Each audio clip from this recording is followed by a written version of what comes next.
simple reason because an avodah zarah, you can't negate an avodah zarah cannot be negated when it is functioning in its normal, natural way. So since there is normal for leaves to fall off trees, that act cannot change a sense of negation, which makes sense. The Gemara says, so up until now, all of these questions have been from Rabbi Yochanan to Reish Lakish. So now again on both sides.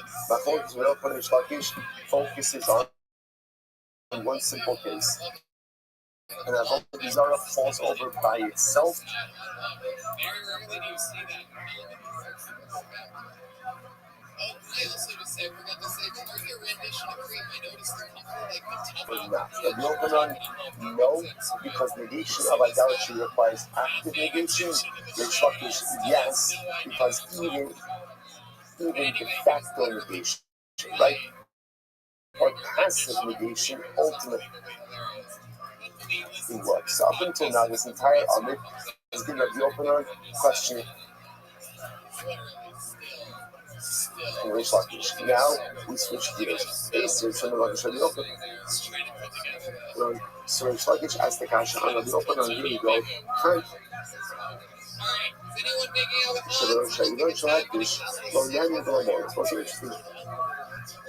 Case here. If you have a tree, now the tree belongs to Akish, right? The tree belongs. Just let me say a question. Now what happens? There's a net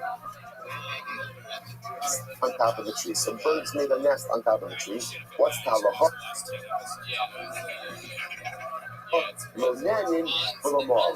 You really should not get benefit from the nest. But if you did so, you have not committed. Now we'll say so again. Rashi says over here, second Rashi from the top, low landing, that's with Rabbanon. So you can't get benefit with Rabbanon, below Mo'alim. Right, but obviously, again, the nest itself is not considered to be part of the tree, and therefore, if you did get benefit from the nest, ultimately, again, it's not to be fine. So you must let's analyze. Like, ROTHSCHILD. Ashira, what about if the nest is on the top of an Ashira tree? So same case, I have an Ashira tree. On the top of the Ashira tree is a bird's nest. I want to get benefit from the bird nest. So what should I do? Yakiz bakana. So what can you do? Knock down the nest. Knock down the nest. Ultimately, again, with a piece of wood, and therefore you can go ahead and get benefit from the nest like that. So what's this? You know, so Yaakov Bakana. I'm sorry. Yaakov Bakana. Hasara Daitcha. You don't Nishpar in little eights in the kids. So I never say this interesting. Okay. This is very interesting. So now, again, what can't I do? In both cases, I can't climb the tree in order to get to the nest, right? Because climbing the tree is usage of the tree. But with the avodah zarah tree, interesting enough, what I do, just take a piece of wood, knock down the nest, and get back from the nest. Now, Gemara says, what is the bird building the nest from? Now, the assumption over here is the nest on the Ashera tree is being built from wood or from twigs from the Ashera tree, right? And yet, what does the Gemara say? You get benefit from the nest. You can't scale the tree, but you can get benefit from the nest. But that nest is made from broken pieces of the Ashera tree. What do you see from here? That once avodah zarah breaks, right? Even on its own, even though it has not been actively broken, it's decommission. So the Gemara says, you don't just shove on the minute breaks, and it can survive. The assumption over here is that the bird is building its nest from twigs, broken pieces of the Ashera.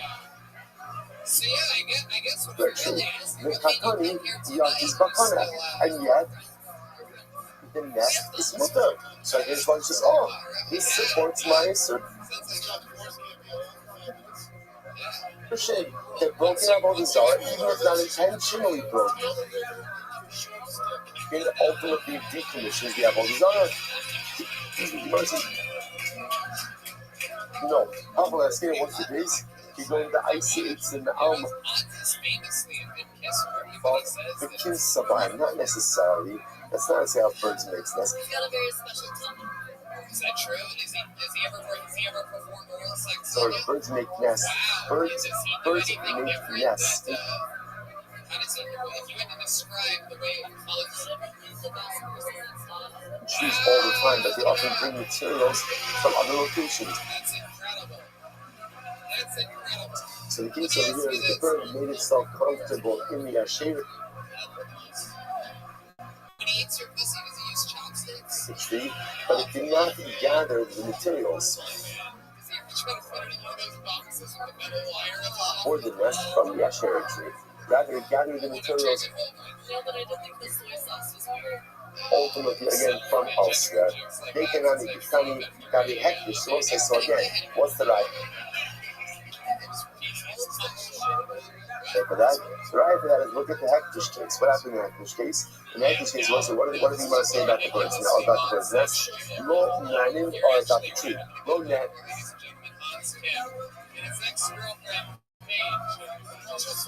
About the nest, sorry. Lo nanim v'lo mo'alim. So again, you should not get benefit from the nest, but if you did not commit milah, so let's analyze this. If we're talking about a case where the bird built the nest ultimately again from materials in the belt, right outside of the hektish tree, then how did the tiny got the hektish lo nanim v'lo mo'alim? So then it makes sense. Lo nanim v'lo. So again, Chazal said, we really don't want you to get benefits from that nest, right? Why not? Because it's attached to a hektish tree, and we can see how accidentally we may come to scale the tree. But it's midrabanan, and also the lavor and the doraisa. But there's no mehila. Why is there no mehila? Why is there no mehila? Because since the materials for the nest came not from the hektish tree, but from the outside, the nest itself is not subject to mehila. And again,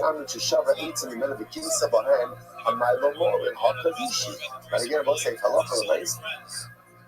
So the bird is building the nest from the tree itself. That means again, if this nest is made from twigs from the hektish tree, then what's the status of the nest? Status of the nest? It's hektish. If it's hektish, ultimately again, then you're not allowed to benefit from it, the doraisa, and it's even the doraisa, which the Gemara says. So therefore, the Gemara is suggesting it seems to be clear that halacha. We're dealing with both cases in the Asherah tree and in the hektish tree, where the bird is making a nest from other materials, not from the Asherah tree and not from the hektish tree, to which the Gemara says, but not necessarily. The Gemara says, leave the area. Oh. So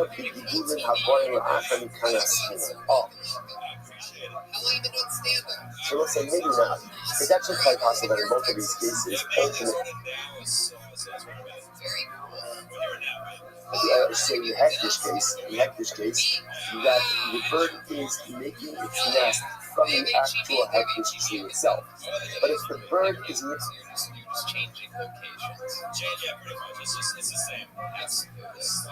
What do you like about Austin that doesn't have making its nest from the hektish tree, then why is that nest not us in the dollars? Right? What?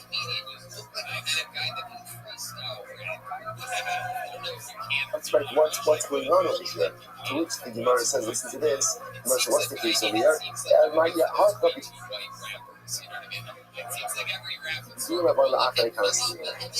This is a fascinating signal which we'll get to. When you're makdish something, right? So obviously the item as it is hektish. What about if that item grows things afterwards? Are those subsequent growths considered to be hektish as well? So let's get an example of this. A tree. I'm makdish a tree, on Tuesday. And then 3 months later, there's Baruch Hashem, there's new branches, there's new growth. Are those new branches and growths subject to the hektish designation or not? That is a machlokas. That is called growth which occurs after the designation. So the months they were talking about over here is the bird. So again, I was not fish the tree, and then again 3 months later, when new branches grew, the bird took twigs from the new growths. So and that made the nest out of those new growths, and therefore again, so now is the nest hagdish. What's a fun fact about your life that would surprise you? That's an afro-guess. The Gemara says, because Sabar ain't even. And the author of this place, or the author of this Mishnah holds, the hektish designation only devolves upon the tree that's in existence at the time of the designation. But anything that grows afterwards is not subject to hektish, and therefore, again, the nest is mutter. Incredible. Rabbi Abo, Rabbi Yochanan, my yacht is ultimately, what does it mean? Rabbi Yochanan, what's it mean that? What does it mean when it says you can knock the nest down and get benefit from the nest? That it doesn't mean the nest is the nest itself. It could very well be that the nest is us. The nest is us in both cases because it's made of Asherah or because it's made of a hektish tree. Either way, it's us. So what's mutter? What can you get benefit from? The chip. Whereas when we say knock down the nest, what it means is get benefit from the contents of the nest, but not the nest itself. And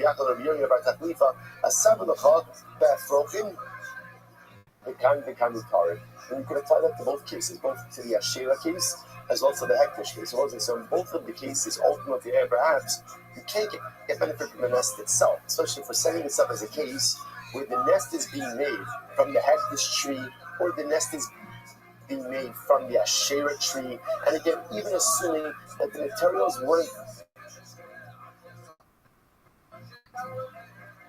present at the time of the designation, maybe we're going with the opinions that whatever grows in the tree is going to be hektish or avodah zarah. So what's the case? Why am I knocking down the nest? Not for the nest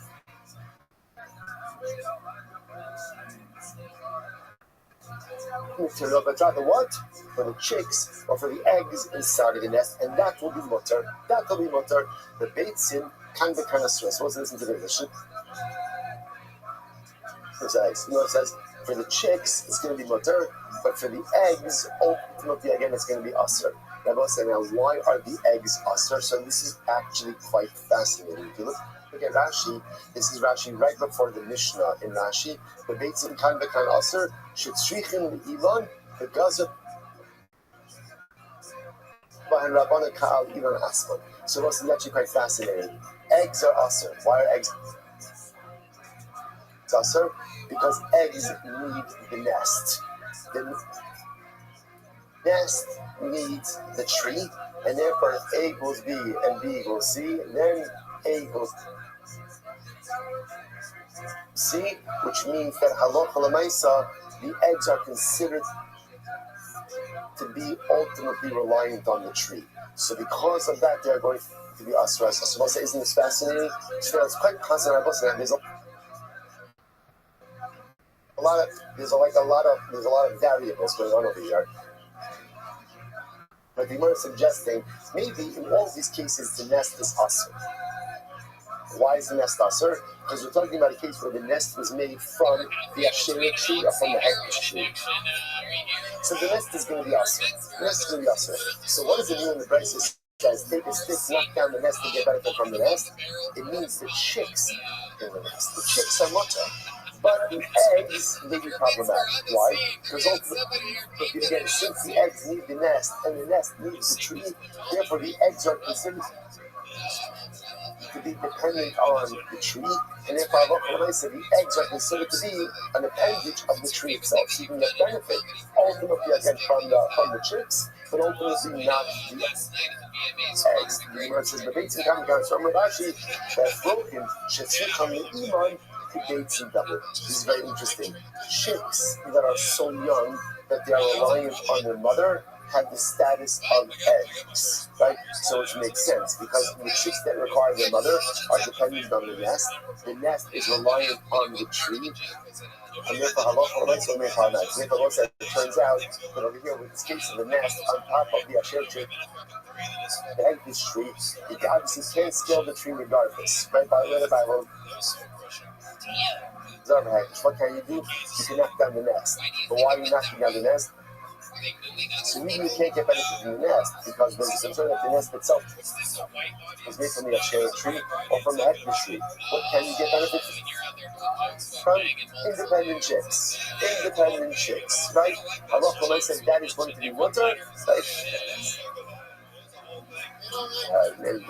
Right, so you get benefit from the independent young birds, right? Or ultimately, but what you can't get benefit from is the eggs or from the reliant young, because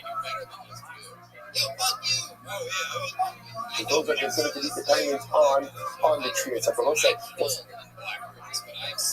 stop over for today, but again, let me just say the halacha l'maaseh. So actually, we'll say.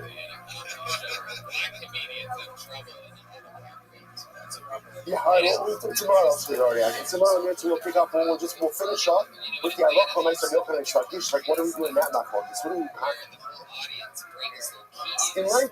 And then in Eretz Hashem we'll continue Eretz Hashem, adventures in Avodah Zarah. Shkayach, everyone. Fine, Shkayach. Let's have a great day.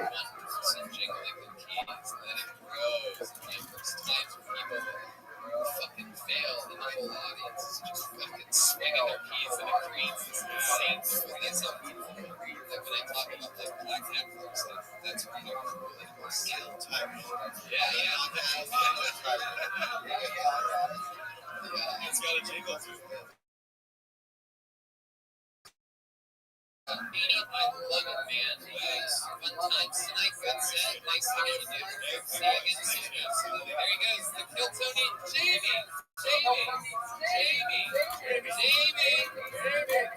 Jamie. Son of a bitch. Fuck him. I don't really care. It's his joke.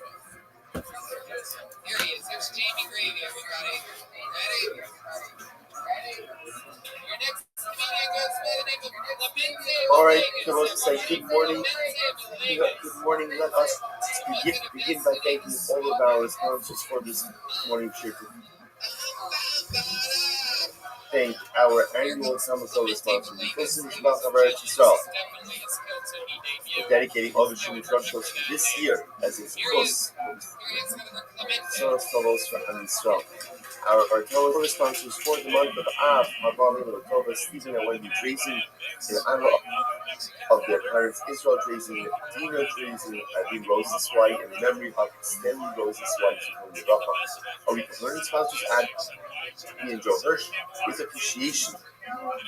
We share the love and for the Chayalim, the Swiss of the Chayalim, and all of those sacrificing for Klal Yisrael. And Moshe and Devara Wordesheim, our film sponsors for today. Creation of the Yarsite of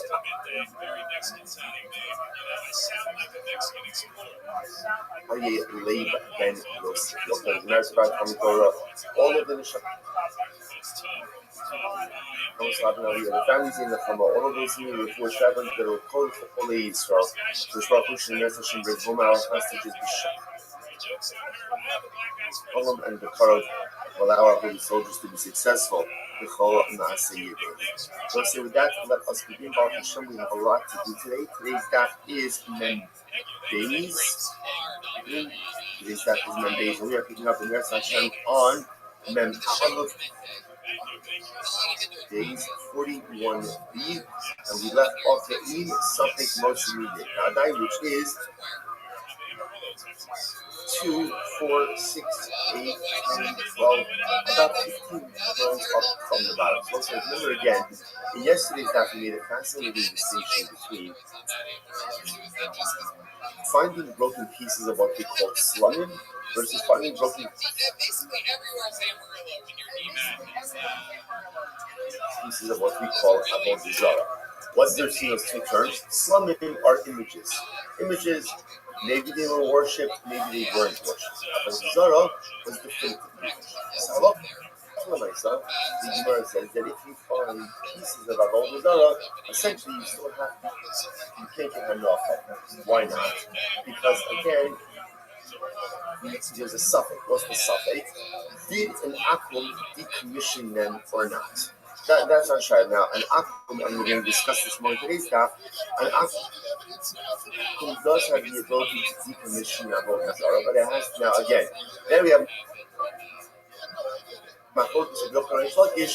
Do you need active decommissioning, or can it even be passive decommissioning? But again, we'll get back to that. That's our overarching methodology over here. So the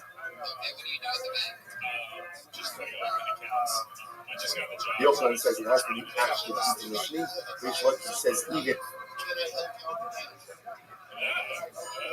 passive decommissioning, nafkamin would be if the idol falls over by itself and breaks. But the Yochanan is still an idol, according to it. Tradition has lost its idolatrous import. So we'll say, but again, so that's why if you find pieces of if you find pieces of slumim of an image, it's going to be more fair. Why is it important?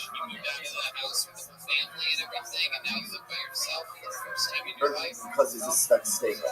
What's the spec steka? Suffix number one is maybe it was never worshipped. That's number one. And number two, ultimately, again, even if it was worshipped, maybe it was decommissioned. So the idea, going jumping back to Avodah Zarah for just a second, the reason why ultimately, again, by Avodah Zarah, it does not work is because a lot of the we say, in suffix ultimately ultimately again the suffix that maybe is decommissioned and doesn't go ahead and take it out from the fact that it was Avodah Zarah. Now there are questions that principle. Then something multimedia. Is that true? But a suffix, a possibility, cannot go ahead and change the reality when facing uncertainty. What about following our time?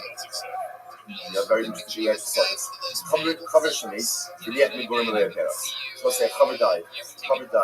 And again, we translated, a special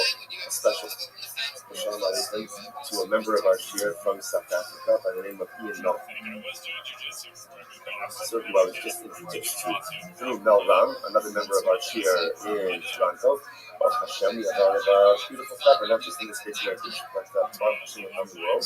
So Ian messaged me via Mel. I translated the cover a few days ago as a Tamkah. So the truth is, it's not really a fair definition.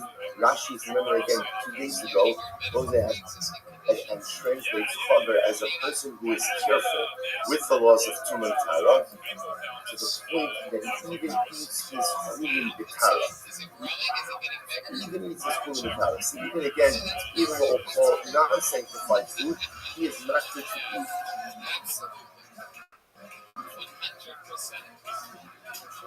in a state of ritual purity, and he's also careful with Tumas. That's the definition of a chaver. So his influence, Rabbi asked, he says, why do you call a chaver? Right, chaver means a friend. What's the shot of that? So perhaps the yisod is like this. Who's a chaver? Chaver is someone who's just looking and searching out for extra time. I'm not going to say the business. He's looking for extra purity. That's the.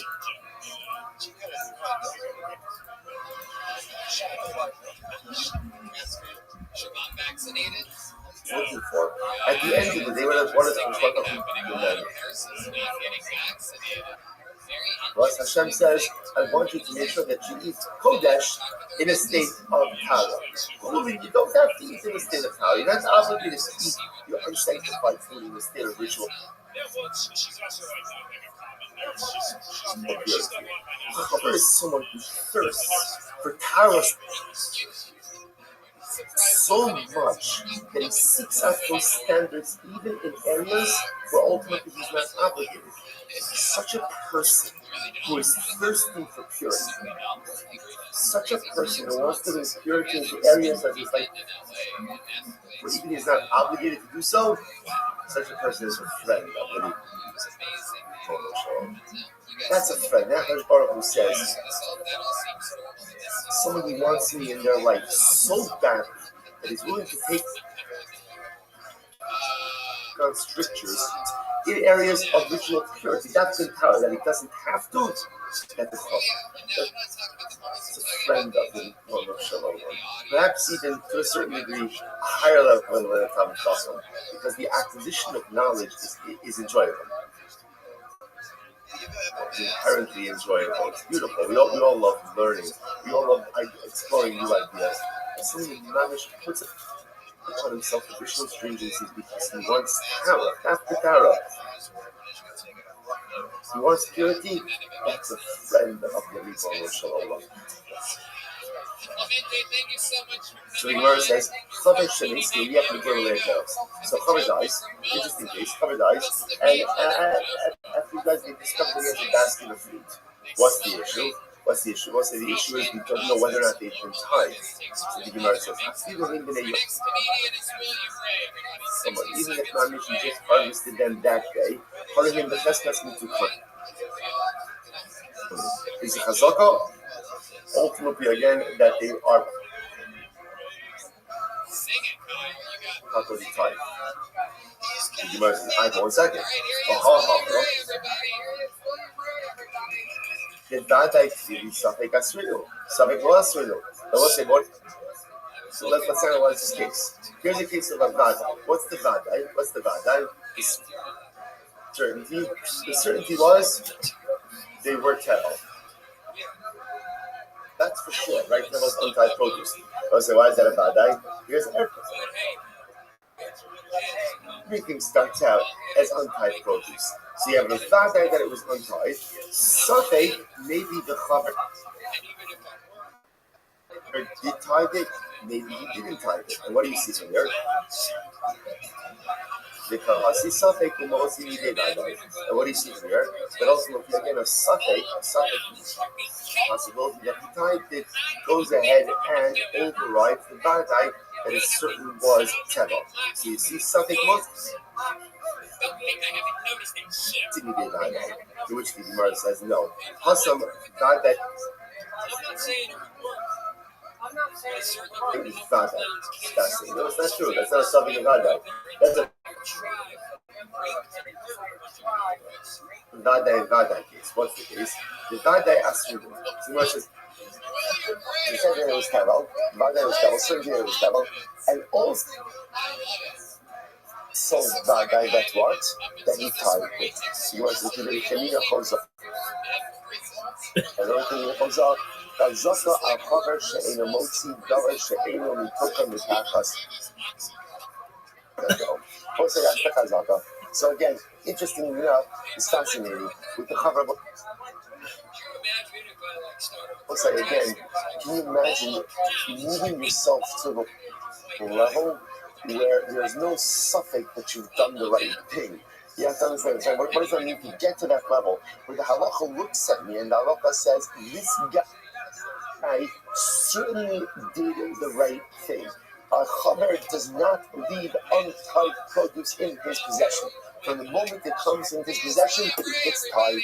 And therefore, there's no suffix in Vadai, there's only Vadai and Vadai. Incredible. Another possibility is, Gemara says, suffix to suffix group. Interestingly enough, maybe it's a suffix and a suffix house, so what does that mean? It's possible that the Chaver conducted himself like Rabbi. What's the Rabbi? The Amar, Ma'adim Adam Atzu also. The Machnisa b'motz shalom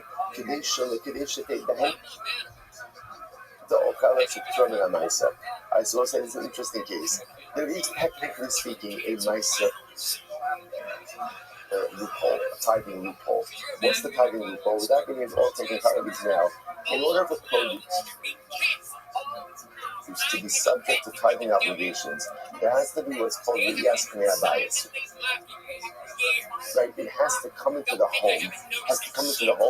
Through through a normative entrance. Technically speaking, if you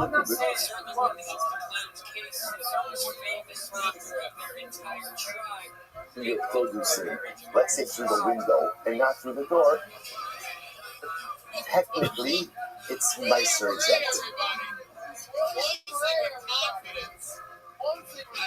Technically it's Meiser exempt. Now again, there are limitations on that also. The Gemara says over here, there's really no something why? Right? Because it's actually possible, even if you want to go with the fact that maybe it's a suffix if I'm tithed or not, it's also a suffix if what? If the produce was ever subject to Trumas and Meisers. Why? Because it's possible that literally again we use this legal loophole of bringing it in through the window, and therefore it was never subject. Okay. So the Gemara says, 1 second, but ain't something most in the value. So remember, the Gemara is questioning this principle. Like the Gemara put out there like a law, a principle. The principle was ein safek motzei midei bada. Right, that ultimately again a possibility cannot change the reality of a certainty. So really, is that true? So you know said, but I'm not using that. My submission also shall not tap of them. My submission also shall not take after the remote. Very interesting case. There was once a story of a maidservant. I will say now, again, we're going to, this is a Jewish woman. A Jewish woman who worked for a Nazi. What's a Nazi? Rashi says over here, Gabra Alama B'Yisrael. Very powerful guy. Very powerful guy. She worked for a Nazi in the city of Rimon. Okay, what happened? She had about it. She had a miscarriage. And I will say, interestingly enough, it was common that when a woman had a miscarriage, you have to bury a navel. But the interesting, the halacha is, this is also evolved a little bit. They would put a navel in a pit, in other words, in a nondescript way. In general, also the halacha is, you have to bury a navel, you have to bury a miscarried baby, but we Dafka do not bury it in a marked grave. You do not do it. If you bury it in the grave, or you do not bury it in a marked grave, for a variety of reasons, also just from a mental health perspective, it is unhealthy that it is unhealthy for parents to develop an ongoing attachment to a life that never was. Obviously, again, there's trauma, there's loss, there's grief, but Chazal wanted it to be contained, did not want it to be an ongoing life loss. So what happened? So she miscarried, and she put the miscarriage in a pit. We brought coin to pit it. A coin came along, and obviously saw what had happened, and peered over the pit. Now, why did the coin peer over the pit? Later in Zakar in the Kiva, so he was there at the pastor for her. They're really going to say when a woman gives birth, and even after a miscarriage, depending on when the miscarriage occurred, there could be too much labor. There could be ritual impurity associated with birth. Now, the duration of 2 months later depends on what? Boy or girl. So the Cohen peers over the pit in order to see was the navel like this was developed enough to see whether or not it was a boy or a girl. The book what's the problem here? The problem is by peering over the pit, what did the coin essentially do? Tumas Ohel. Tumas Ola. Remember again, Tumas Ola Bosa. It can be contracted in two ways. You can be under a roof together with a mace, or you could be the roof over the mace. So technically speaking, if there's a corpse,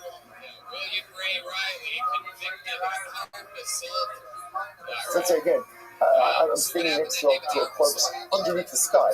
Then I lean over the corpse. I am the Ohel. I am the Ohel. So here the coin went ahead. They leaned over the pit to see is it a boy or a girl. And what happened?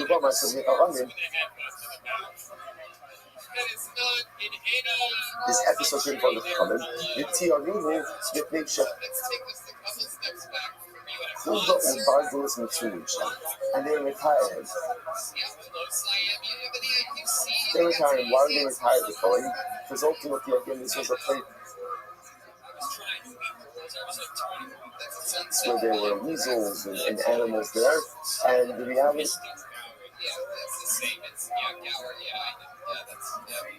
they probably took the miscarriage. They probably took it and dragged it away somewhere. You might as well say it.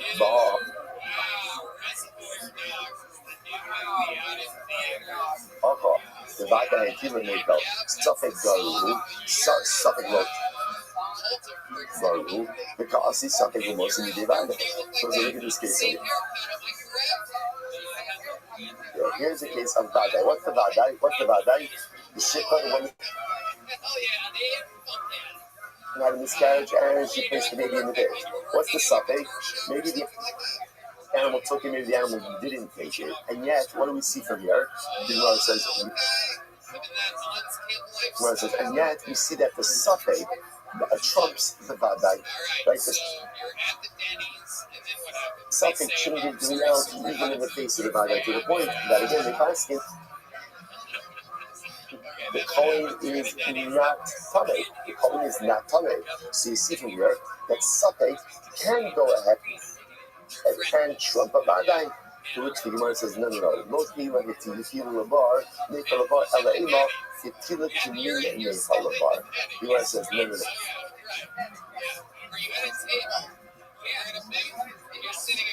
What happened over here is that the Kohen sees the Shifcha throwing something that looked like a Nefel. In other words, not a Vadai. That she miscarried and placed the Nefel in the bar. Rather, again, he saw what appeared to be a Nefel being placed in the bar by this woman. So it's a suffix to begin with. What up, baby? You can take your names. What's good in your neck of the woods? That he got the kid in order to see if it was a boy or a girl. To which the Gemara says, Hachi Kanzu needs to say, oh boy, okay, what's going on? In York in Mayflower. So first of all, he was looking into the pit to see what did she miscarry. Did she miscarry again? Did she miscarry a baby? Or you're going to say, it just means maybe she just expelled something else from her body. In other words,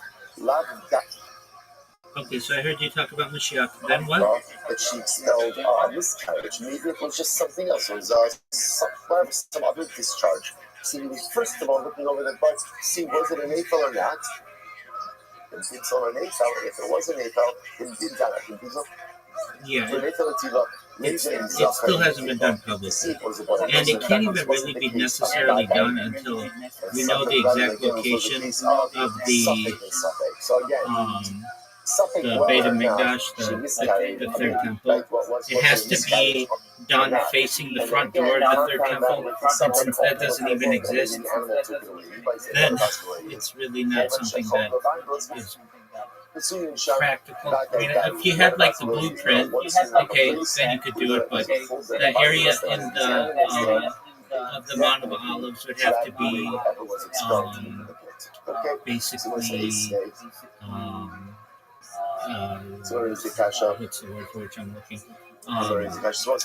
Purified, and then also ensure that it's done in the right location, meaning orientation, there would be like a big pyre full of like different types of wood, including like cedar wood. I mean, that all would be on video. You couldn't just do this like secretly. And then on top of that, then from there you have Cohens who would be splashing water on people. Like that would be a public event. People would know about that.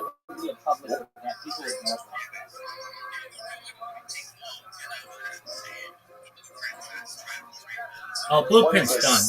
It's the Temple Institute. But, that's going to take some time to build, obviously, once the Dome of the Rock and Al Aqsa Mosque are either removed or destroyed or whatever happens with that.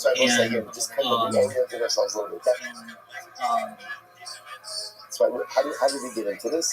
I find a piece of broken Avodah Zarah.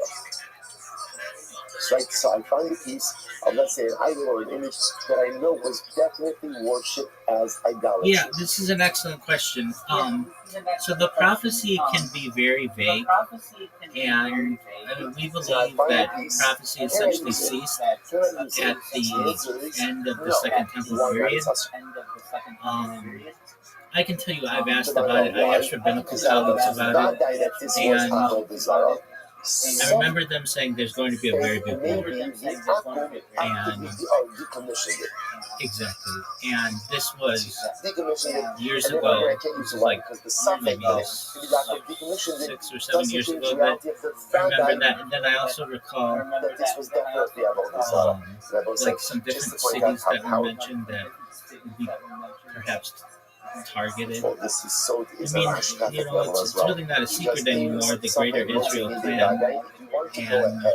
And summarize the entirety of Jewish history and destiny into one phrase. Yeah, this is it. Well, I mean, the goal is world domination, and if that freaks people out, it shouldn't. Every civilization that's ever existed has wanted world domination, whether it's the British Empire, the Roman Empire, the Mongolian Empire, the Japanese Empire, the Chinese Empire, the United States Empire. Every civilization has always wanted to eventually have every control over the entire world. That isn't something that has to be surprised. Now, what shouldn't scare, I mean, that could be scary to people, I absolutely understand that, especially when you get some very far leaning individuals, especially within some of the different movements that basically say, everybody's going to be enslaved, and rape everybody, and all of these things. That's the beauty of Mashiach. Mashiach is supposed to bring the world together as a leader and to usher in a period of peace.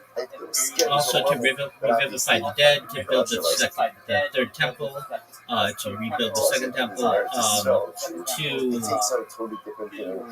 essentially clarify. There's some really gray areas in terms of who is a Jew, especially in Israel. Right now, of Israel, about 20% of Israel is like Muslim or Christian, and so that means 80% on their ID it says Jew. However, of that 80%, only about 40% of them, 40 to 50%, are actually halakhically Jewish, meaning they can get married in an Orthodox shul or temple, Orthodox, not temple, synagogue. And so those who cannot have to go to a place like Cyprus to get married. And so that means of Israel, it's actually not a Jewish, halakhically Jewish majority country. And that's hard for a lot of Israelis to swallow when they fall in love with someone and they're not able to get married in a Jewish ceremony. And so Mashiach's supposed to figure those things out and supposed to bring in the exiled nations, and we look to that period of time There's some specifics that are given about who he will be. He will be of the line of David, so the Davidic line. He will be male. He will be human. He will not be like a demigod or he'll be a real person, but an incredibly intelligent, an excellent leader. Well versed in Holocaust Jewish law, and when he emerges, the whole world is supposed to know. So, someone like people throw out names like Benjamin Netanyahu does not qualify.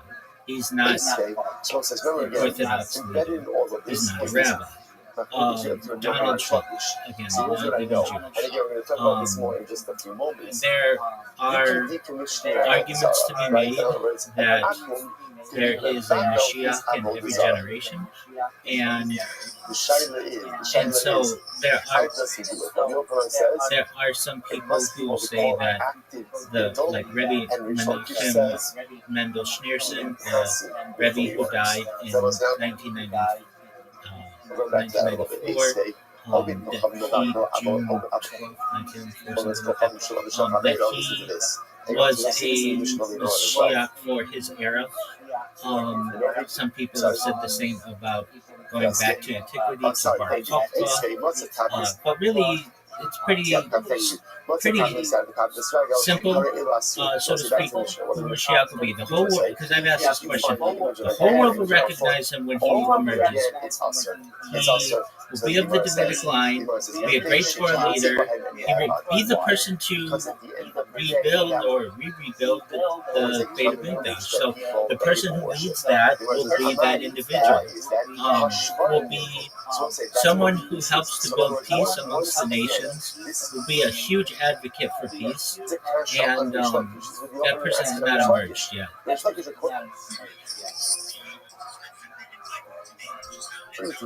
This should be totally mutter, right? Because according to Lakish, once you find broken pieces, whether the akum actively broken or whether the idol broke on its own, an akum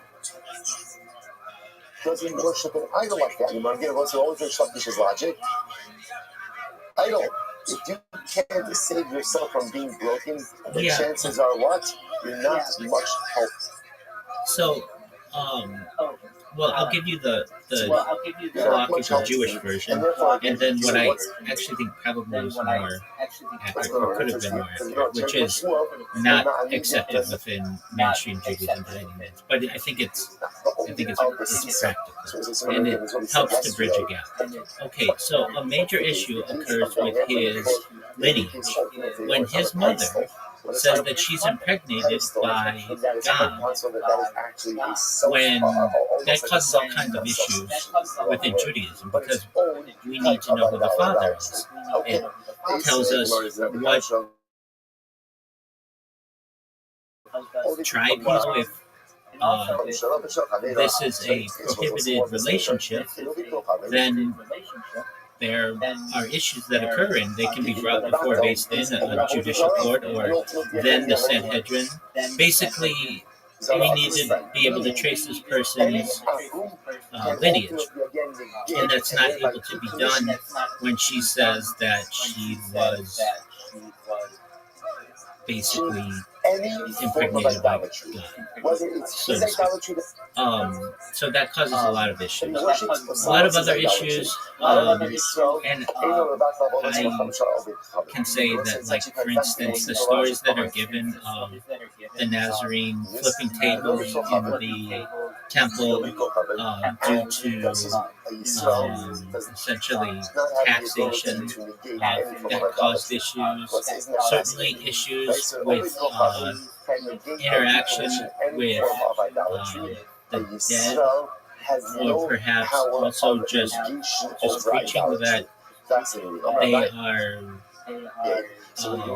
something aside from being fully human. Now, you've got to understand, and I think you do, that the Nazarene never wrote anything down, nor did anyone who ever met him.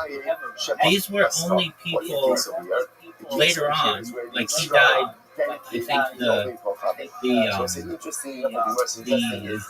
denting I think the is not a form of decommission. Why not? historically it's referenced that he died approximately 33 in the Common Era, but perhaps as early as 29 of the Common Era. Okay. And the first people to write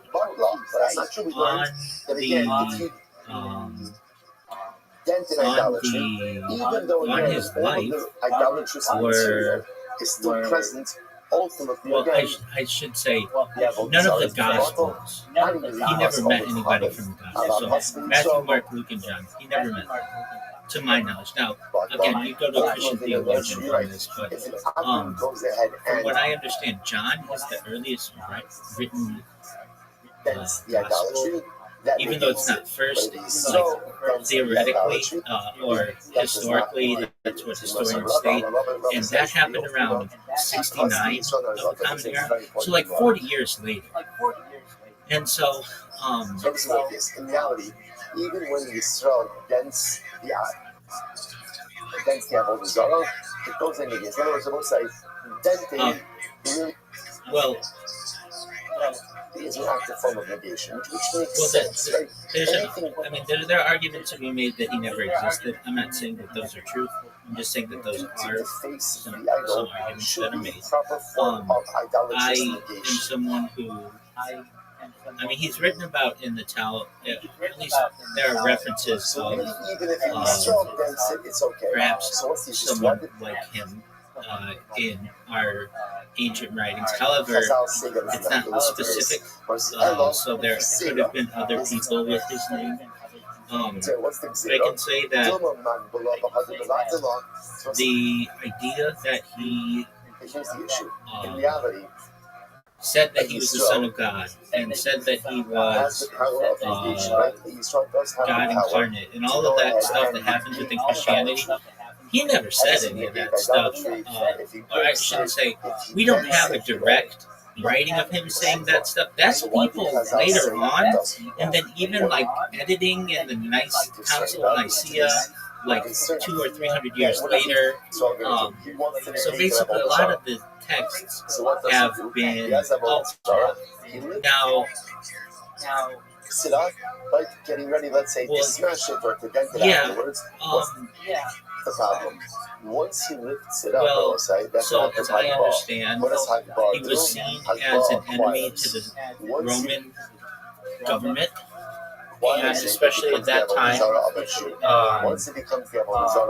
Pontius Pilate, who was the local governor of the area, felt that he was a threat, and so did the Roman governorship as well. And so they got, and so basically they went to the Sanhedrin and said, "Is this your guy?" And we're like, "No, that's not our guy. We don't have anything to do with that guy."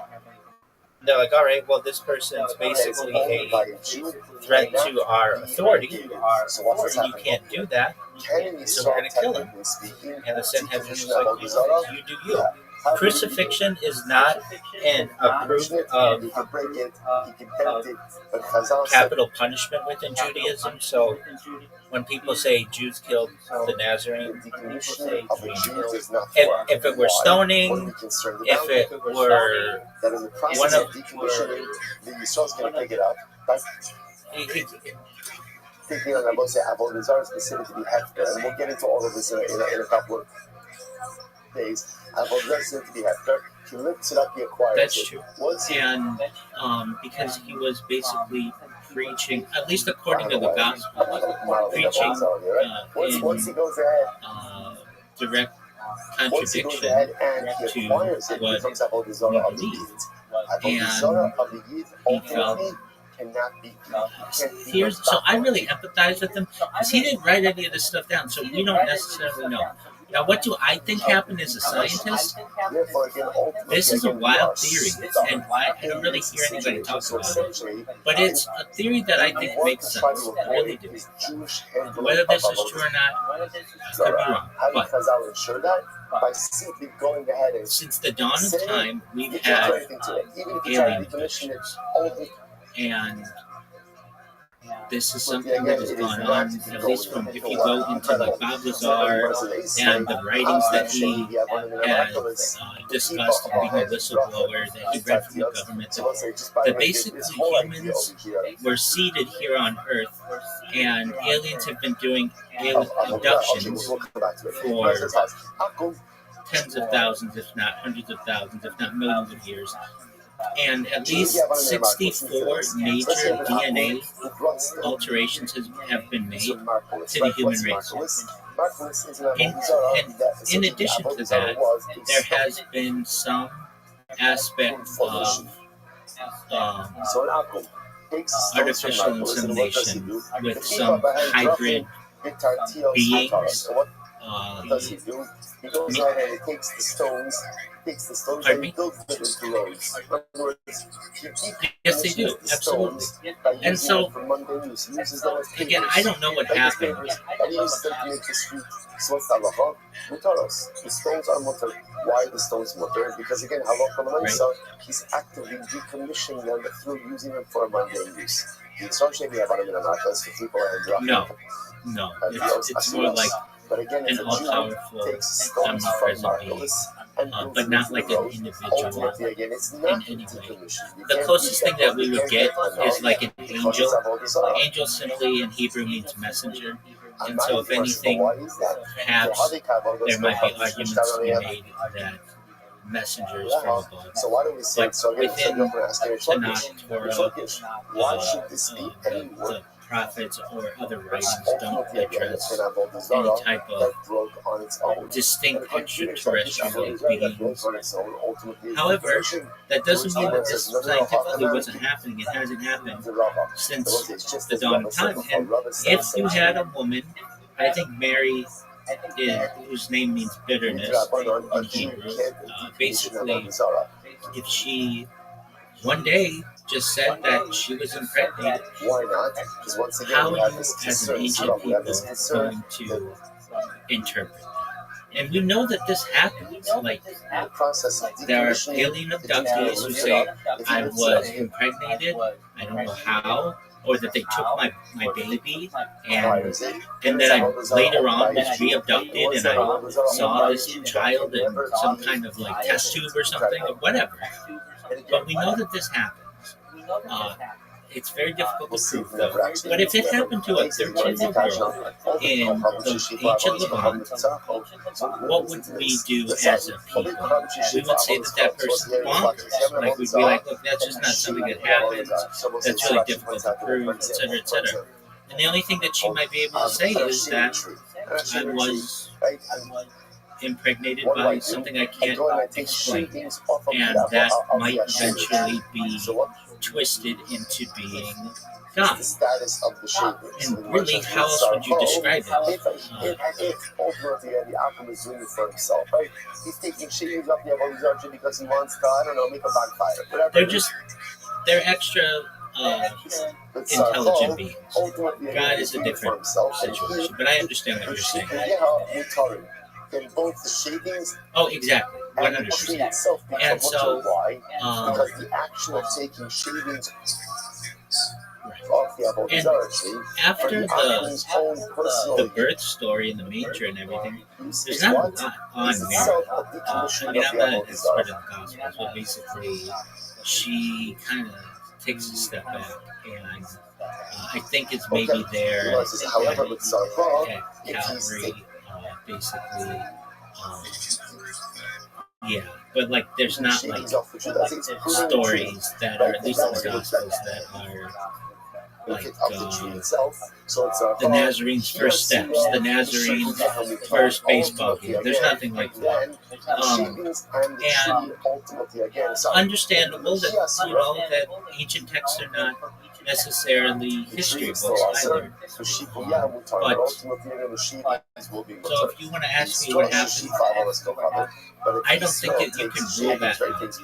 And if that took place, then basically both sides, or even all three sides, the Romans, the Jews, and whatever would become the Christians, all have a legitimate argument. The Romans have a legitimate argument that, hey, this guy was basically unifying people to start either some type of revolution or uprising. We just conquered the land and we're getting rid of all leaders who are doing anything like this. And he's been rejected by his tribe. So basically, he's an outcast. The Jews would say, look, we can't prove this person's legitimacy, and also we can't prove their lineage. So we don't know who this person is, and they are essentially are making arguments. If you take Gospels to be, for lack of a better term, Gospel, he's rejecting the teachings of really our sages, and calling himself a rabbi or being led around like a rabbi. And perhaps he studied in the house of Hillel, but we don't know for sure. But basically, he's taking our teachings and manipulating them and rejecting them, basically, and this has become a threat. Or you have what his disciples would eventually learn, which would be, hey, he had some kind of vision or had some kind of special birth that occurred that makes and really has a unique take on how to live your life. And we don't necessarily need the law anymore, that he's taking the place for it, and he's prophesizing perhaps that he's going to die and all these other things. Why can't all three be true? I don't see that they necessarily couldn't be. Now, do I think he was God? No, I don't. That's just not something that...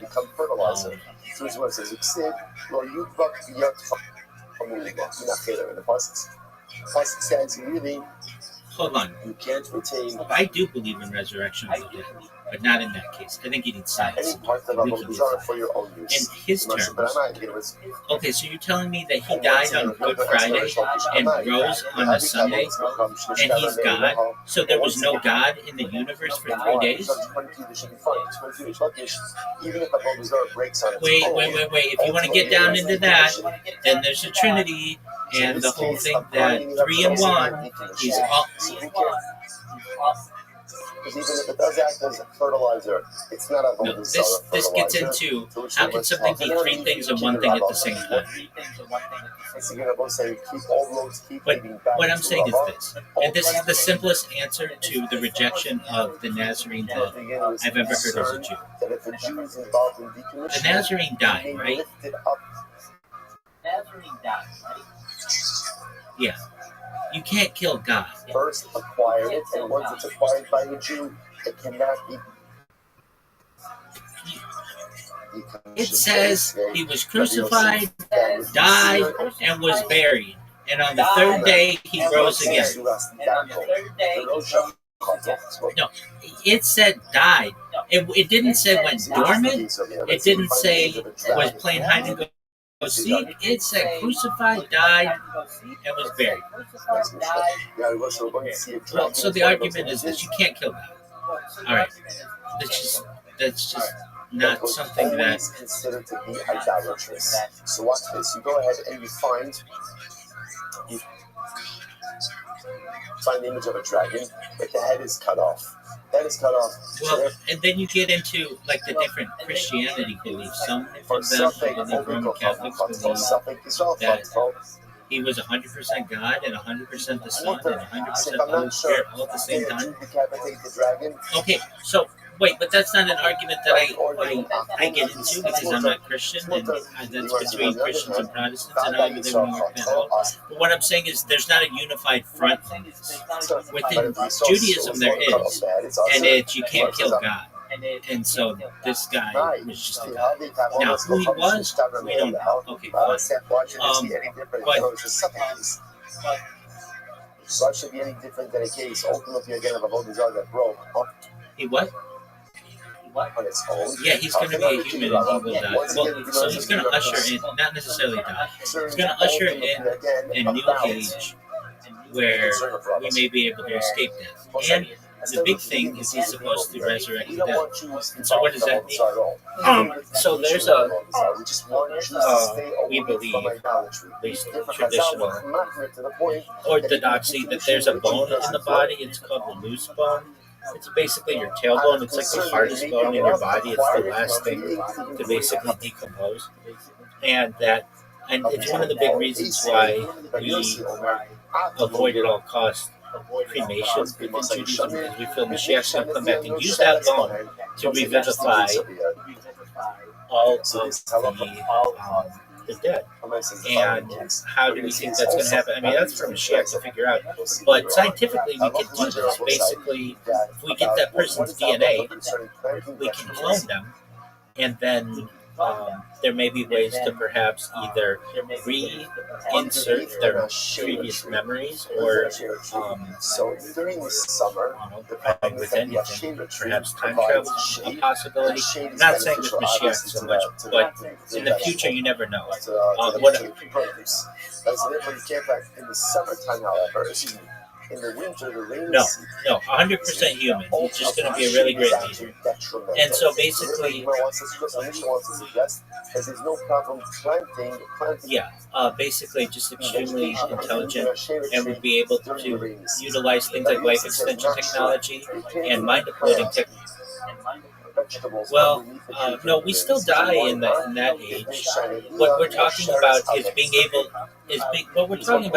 to escape death, and nobody currently can do that. There we know.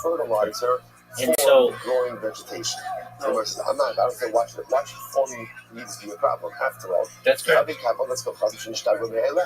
Once again, Rish Lakish, forming leaves should be no different than what? Yeah, no, I agree with you. Much of this clandestine technology may be brought to light someday, and if and when it is, then there's an argument to be made that perhaps Mashiach will utilize that to not only revivify the dead, bring back the dead, but also find a way to avoid death altogether. And that person, I mean, that's what we think is going to happen. That person we're going to... Because the primary part of the idolatry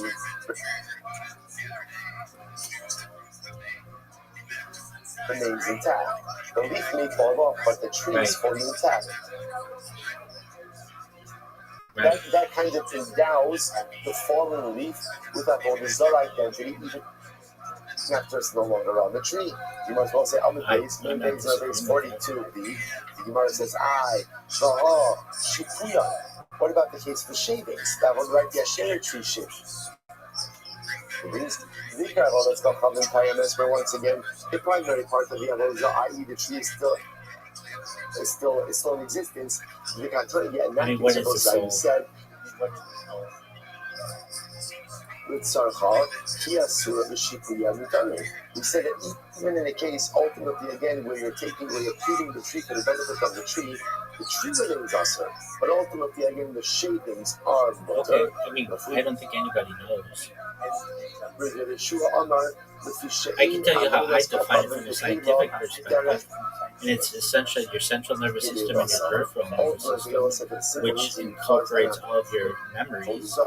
And what I'm talking about is basically everything that is non-physical of your body. I consider that to be the soul. That's the best scientific argument I can make for everybody about.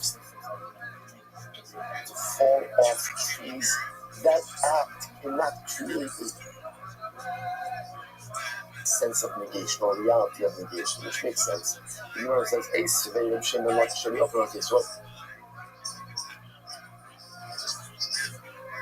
so up until now, all of these questions have been from Rabbi Yochanan to Rish Lakish. So we're going to both sides. Rish Lakish focuses on one simple case. An avodah zarah falls over by itself and breaks. Is the avodah zarah bottle or not? Rabbi Yochanan, no. Let's look into this. Just because negation of idolatry requires active negation. Rish Lakish, yes, because even de facto negation, right, or passive negation ultimately works. Eon Systems has achieved a breakthrough by creating the first fully embodied full-brain emulation hardware, where a digital model of the light brain comprising of 125,000 neurons and 50 units of network connections was connected to a physics-simulated body and began exhibiting natural behaviors like walking, and feeding without training and reinforcement.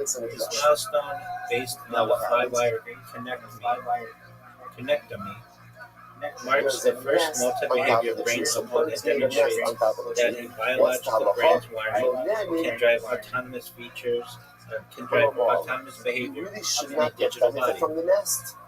Not only achieve 91% behavioral accuracy in its built using a simple leaky integrate and 5 neuron Rashi says over here, second code physics. Okay, so I get this.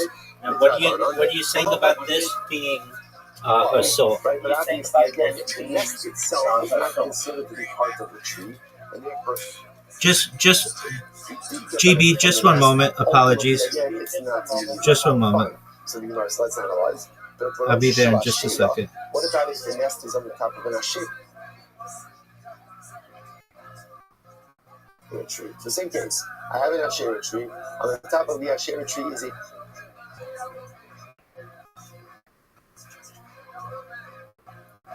bird's nest. I want to get benefit from the bird's nest. So what can I do? Yatiz bakana. So what can you do? Knock down the nest. Knock down the nest. Ultimately, again, with a piece of wood. And therefore, you can go ahead and get benefit from the nest. Okay, like that. So you're saying this is the soul? Like that. So let's see the Gemara says. Yatiz bakana. I'm sorry. Yatiz bakana. Kasar hadaitcha. He goes shnishbar and there 18 likin sabay. Now let's say here's the sentence. Okay, this is very interesting. So now, again, what can't I do? I can't, in both cases, I can't climb the tree in order to get to the nest, right? Because climbing the tree is usage of the tree. But yeah, well, there's other tree, interesting enough, what can I do? Just take a piece of wood, knock down the nest, and get on for the nest. No, it's 90%. Let's say, well, what is the bird building the nest? That's true. Now, the tension over here is the nest on the Asherah tree is being built okay, from wood, but that's just like autonomous actions, right? And yet, what does the Gemara say? You get benefit from the nest. You can't scale the tree, but you can get benefit from the nest. But that nest is made from broken pieces of the it really comes tree. down to, What in my opinion, what do we consider to be a soul? soul? That both the Sarah breaks, right? Even on its own, even though it has not been actively. I personally quantify that to be the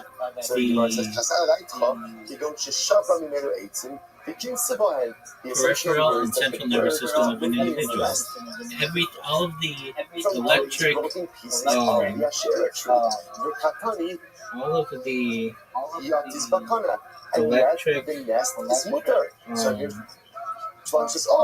this supports impulses, the memories, the personality, the things that give somebody a personality. I quantify that as the soul. If you want to say it's something else, it's like a ghost or something, okay, I just don't have any evidence of that. Well, what not necessarily. It's not necessarily how birds make nests. Birds make nests. Birds make nests. I agree, and that's why I'm saying that's what I consider to be the soul. But they also bring materials from other locations. So because the bird made itself comfortable in the Asherah tree, but it did not gather the materials. If we had, let's say, we had a little old lady, and we were able to map her brain and upload her central nervous system and peripheral nervous system into a computer, and then we were able to clone her and artificially age her to be the exact same age, and then transfer her memory and her central nervous system and her peripheral nervous system into little old lady B, I think that we would say that was a transfer of her soul, would we not? You did not commit the milah. So let's analyze.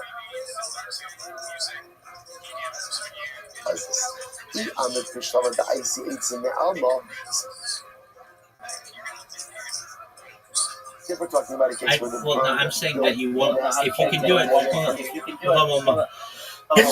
if you can do it and not lose anything 100%, then that seems to be a perfect soul transfer. So then it makes sense. So again, Chazal said, we really don't want you I agree. That's part of it. benefit from that Is nest. you would just Why awake not? Because it's and you attached would to be a like, hectic oh, tree, what and you happened? can see how axes Well, I was. you may come to scale the tree. But it's Well, midrabanan. exactly. And I mean, also, you could make the a law in the how Doraisa, old you there's no want. But milah. I'm Why saying is that for based on simplicity. But you no could just milah? make Why is her, no milah? you know, a Because young since the woman, materials for the and nest or you, or you, or you could make her a not from the male, or hectic you could tree, make her a but from dog. the outside, You could do all of those things. the nest itself is not subject to the ilah. Well, that becomes a transhuman. Then we move out of Homo sapien into a new type of From the species. tree itself. That means again, if this nest is made from twigs from the hectish tree, then what's the status of the nest? The status What'd of the you say? nest? It's hectish. If it's hectish, ultimately again, then you're not allowed Yeah, to and I think that there will perhaps be legislation that's passed. This is a major issue that occurs, especially within teleportation arguments, that if you were to teleport from one location to another, do you have to kill the first one? And you do. You basically have to consensually kill the first person to have them transfer to the second location. Because if you don't, you'll have two versions of them.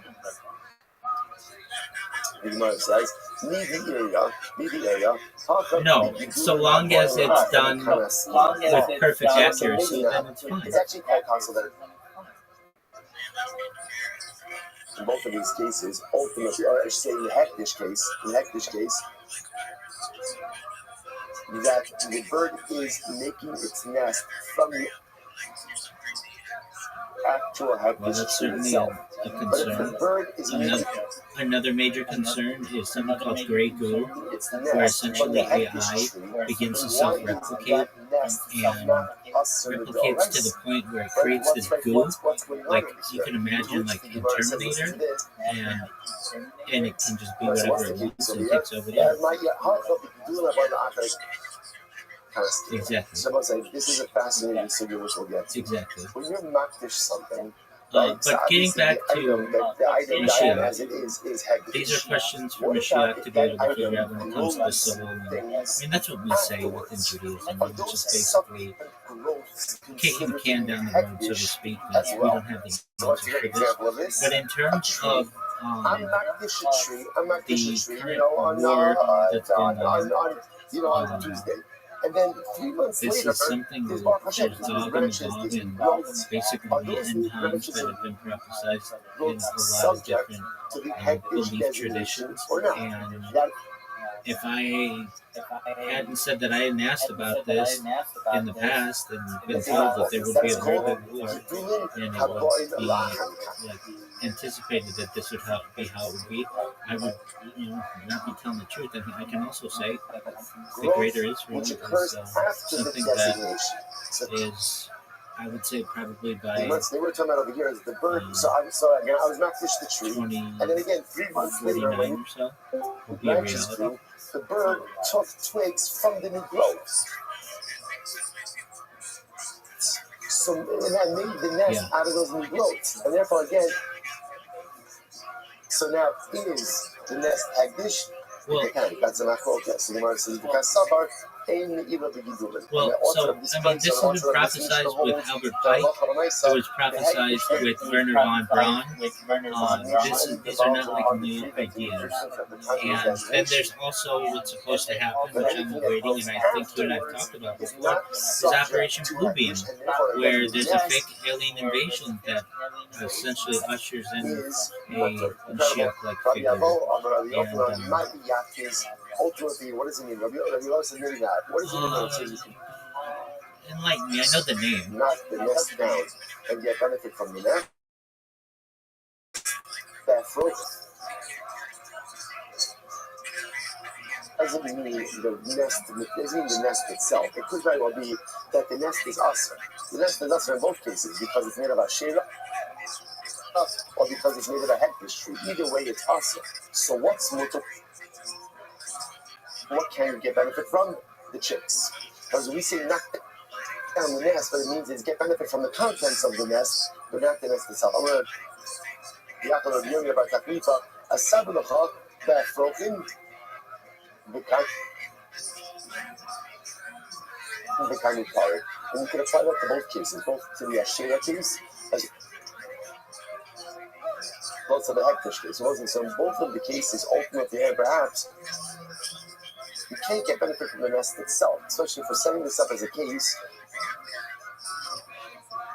where the nest is being made from the Hektish tree, or the nest is being made from the Asherah tree. And again, even assuming that the materials weren't present at the time of the designation, if we're going like the opinions that whatever grows from the tree is going to be Hektish or Avodah. So what's the case? Why not I'm certainly not a prophet, and I've been wrong in that in the past. But I would say that the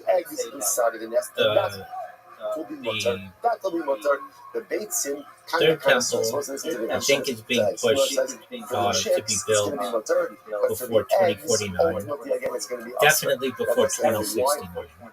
And the reason why I named those two, actually 2048, the reason why I named those two dates, it'll be the 100th anniversary of the creation of the modern state of Israel on May 14th, 2048. And there's a push for that. But then also, if it's not done by then, which I do think it will be done by then, to be done before 2069, it'll be the 2000th anniversary of the fall of the previous temple. And some people equate it to 70. We within Judaism say 69, but basically in and around those times. And so if you're looking for prophecies, those are probably two pretty good predictions. And go ahead. A lot of variables going on over here. But the more suggesting, as for Operation Bluebeam, or Project Bluebeam, I should say, I think that's going to happen. I think that perhaps voice of God weapons may be used that force people to, nest is going to be awesome. The nest is going to be awesome. So what does it mean when the Bryce says, take a stick, knock down the nest to get benefit from the nest? It means the chicks in the nest. Although, I don't know for sure. I mean, we just see what Israel has, and even what the United States has, where they're tracking people with their dental implants, and they're, like, Israel had this one, there's like a documentary about this. They had this one poison that they just had to spray in somebody's ear, and it poisoned them, and then oh, okay, there you go. And then they had the antidote on it. And I mean, you look at these beepers, like there's, and that's just what Israel's using. That doesn't mean that the CIA doesn't have all kinds of interesting shit like that as well. They're just not using it because of whatever reason, and going along with MI5 or MI6. There's a lot of really interesting shit out there. And especially in terms of voice of God weapons, we haven't even, I mean, like we saw Havana syndrome to some extent, like maybe like 5 years or so or whatever. But if you wanted my prediction, again, I've been wrong, and I've talked to you about predictions. I've been wrong, and I've had to fess up to them. Not fess up to them. I'm just telling the truth. This is what I would predict would happen, and it doesn't always come true. But at least for the rebuilding of the Beit HaMikdash, the second, rebuilding the second temple, the third temple, you're looking at a timeline of 30 years or less, and 50 years at the most. 50 years or so at the most. And that means it's going to be in your lifetime. And then what happens? That's an excellent question that we all ask ourselves, especially within Orthodox Judaism. The world doesn't end. It ushers in a new epic. So basically, like, we think the world could, like, refresh itself basically every 6,000 years. And our calendar within Orthodox Judaism, like right now, it's 5,786. But basically, we're coming up on that 6,000th day, and then from there, there are arguments to be made that we will escape death, that we will be able to revivify the dead, that we will live in a world of peace and harmony, but not overnight. And also, there are some things that Mashiach's not supposed to do, which is like create a new Torah. That's not supposed to happen. He's supposed to be extremely stringent on the previous Torah, and some other things like revivification of the dead, reuniting of the nations, the 12 tribes, restarting the sacrifices, and what? Just one moment. I'll answer that question. Just one moment. I have to adjust here my devices.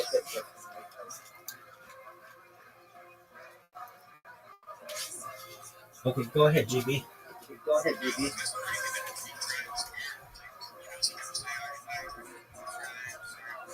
Yeah, your guess is as good as mine. They've been spread to the air like dust to the wind. But if I had to, there are some interesting arguments to be made that there's a Japanese contingent. Certainly, there's a Chinese contingent. Certainly, there's an Indian contingent.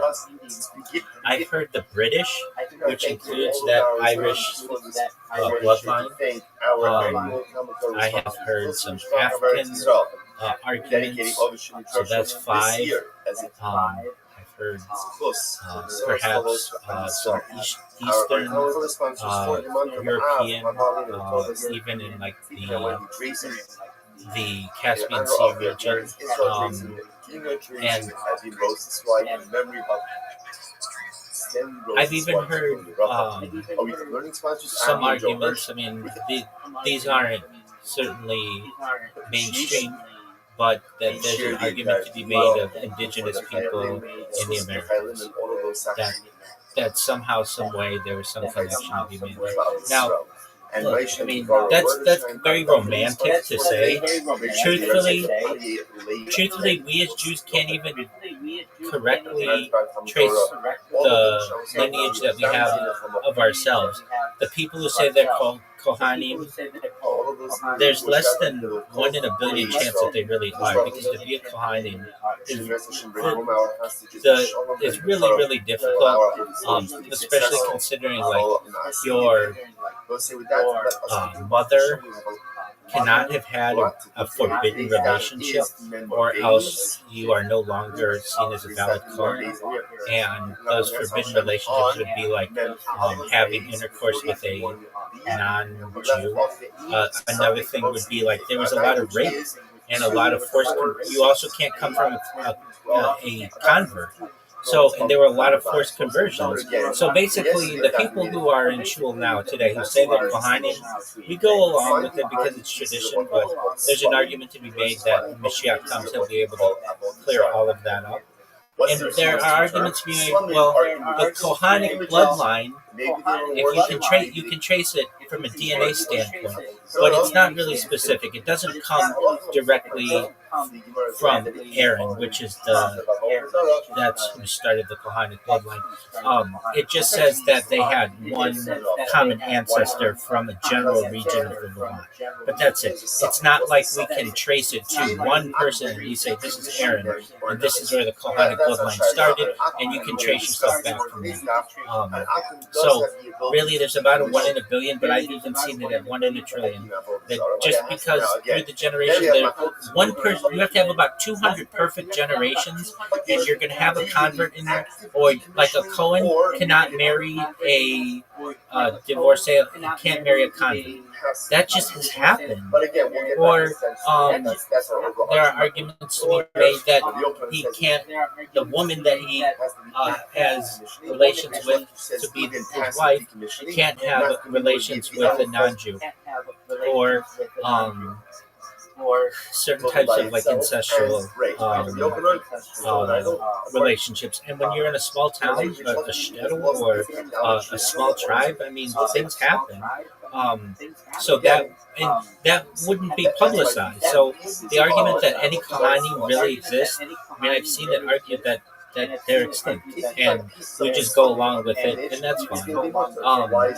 There are other arguments to be made that you may have someone with the last name Cohen who thinks that they're Cohen, but that's just because when they moved to the United States, their grandfather didn't like his last name and liked the name Cohen and changed it. I mean, it's like there are a lot of arguments for what can happen. So, it does not because halacha you say in suffix ultimately again the suffix that maybe Yeah, so this goes back to a story of King Balul of the Khazarian dynasty or civilization, which is basically an area between like the Caspian Sea and Kazakhstan. And essentially he was brought the three major religions. The first was Islam, the second was Christianity, the third was Judaism. And he chose, and there was maybe an argument to be made of a mass conversion that occurred around the year 800 or so.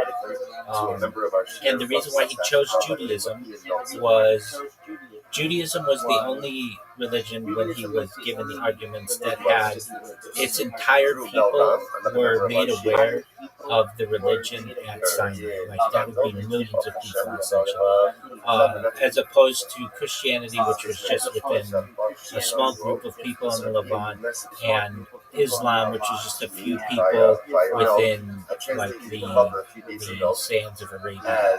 It wasn't like a huge amount of people understood this, and so that was the argument that won him over. There are some arguments from a DNA standpoint that there's a lot of Central Asian DNA that arises within the Ashkenazic bloodline, especially within Eastern Europe. I can tell you within shul or within Jewish communities, I've known rabbis to feel that this is legitimate. I've known rabbis to feel it's illegitimate. No one really knows. But that isn't to say that it's been dismissed or that it's hearsay or that it is debunked. I hate these words. Nothing is debunked in this world as far as I'm concerned. So we shouldn't even use that term. So what do I think? I think that there may be some credence to it, especially when you look at the DNA. But that doesn't necessarily mean that any given group of Jews aren't necessarily legitimized. If you really look at the DNA of anyone, there's to say like, can you trace your according to Orthodoxy, you're a Jew 1 and 2. You came from an Orthodox conversion, or your mother is a Jew. And you can trace that basically, the argument is, all the way back to the Levant. And only about 1 in 32 Jews can actually do that. Most of us either at some point were forced into some type of conversion, or perhaps were converted for in some type of mass scale. It's been easier to convert Judaism in the past during different times, just based on survival.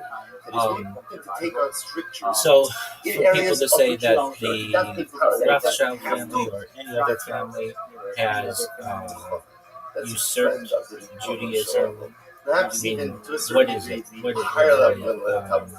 At the end of the day, it's an ethnocentrist belief system that hasn't had perfect. There you go. It hasn't had perfect.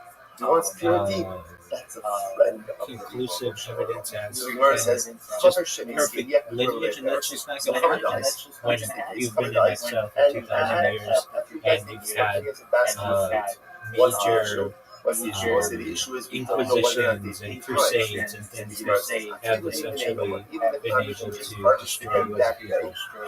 So, all in all, do I think that they're perhaps a Central Asian DNA in the Ashkenaz line? Absolutely, that's seen, that's proven. Do I think it could have happened from a mass conversion event? Here's a case of a Or at least a large group of people.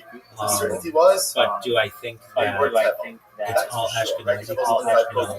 Just the why is that DNA a doesn't show because that. everything starts out as an Do I think that so you have a perhaps that it was Suffolk maybe Sephardim the are separate from this? Yeah, I do from the DNA standpoint. What do you see here? But that doesn't mean that every day you have Sephardic people and Ashkenazi people in the area. There aren't any prohibitions on it. And so then you have mixtures, and goes ahead and you don't have like one perfect Ashkenazi run. It's all been kind of intermixed. There's an argument to be made that we can trace ourselves before women in the northern Italy about 2,000 years ago. But the argument can be made as well that perhaps Ashkenazim expanded from there into Eastern Europe in the last 1,500 years or so. So it is complicated, but overall, I would say that we're divided within Orthodoxy on that theory. And anyone who tells you that it has been divided, well, I would just tell them that nothing is divided. So again, I interesting. hope that helps. You know, it's fascinating. With the cover website again, can you imagine? GB, can you hear me? Moving yourself to the level where there's no suffix, but you've done the right thing. You have to understand. What does that mean? I can hear you. Get to that level where the halacha looks at me and the halacha says, "Oh, there you are. Can you hear me, Big Man? Guy certainly did the right thing. A chaver does not leave untied produce in his possession. From the moment it comes in his possession, it's tied. And therefore, there's no suffix in badai. There's only badai and badai. Incredible. Rabbi, so another possibility is, Gemara says, suffix the suffix group. Interestingly enough, maybe it's a suffix. Suffix and a suffix house. So what does that mean? Afshar the abad kilaboshia. Possible that the chaver conducted himself like Ramoshia. Let's do. Ramoshia. The Amar Ma'adin Adam Atru also. Umachisa the Mots Shalom. I suppose that is an interesting case. There is, technically speaking, a nicer loophole, a tithing loophole. What's the tithing loophole? Without getting into all technicalities now, in order for produce to be subject to tithing obligations, there has to be what's called riyas ne'abayis, right? It has to come into the home, through a normative entrance. Technically speaking, if you bring your produce in, let's say through the window and not through the door, technically, Yo, GB, I'm here. I'm here. Yo, could you hear me in there? It's nicer exempt. Now again, there are limitations on that also. So the Gemara says over here, there's really no something that's no worries. Just all in all, just to conclude, it's actually possible, even if you want to go with the fact that maybe we're it's a split suffix, with the Orthodox world. it's also a I think there's some suffix, DNA evidence to show that there could have been some type of Khazarian conversion, because it's possible that literally getting used. but that doesn't necessarily This mean legal loophole of bringing there was. I mean, like I can tell you, things change, especially with DNA tests, even though they're not necessarily done to prove who's a Jew or anything like that. I know historians who at one time absolutely rejected the idea that Christopher Columbus was Jewish, and this was seen as a romanticized story, and it was there was no evidence of this. And then those same historians have had to come back and say, no, actually, there's a lot of evidence that it was genetically, and that's happened within the last 20 years. So, if anybody who says that the Khazarian theory is impossible, well, give it 20 years and something may change. Very interesting case where there was once a story of a maid servant. I want to say now again, this is a Jewish woman, who worked for a matzah. What's a matzah? What'd you say? Rashi says over here, Gavra Alama B'Yisrael, a very powerful guy. Very powerful guy. She worked for a Nazi. It was the same year, 1492. Okay, what happened? She had a miscarriage. And I will say, interestingly enough, it was common. It was common that when you have a miscarriage, you have to bury a navel.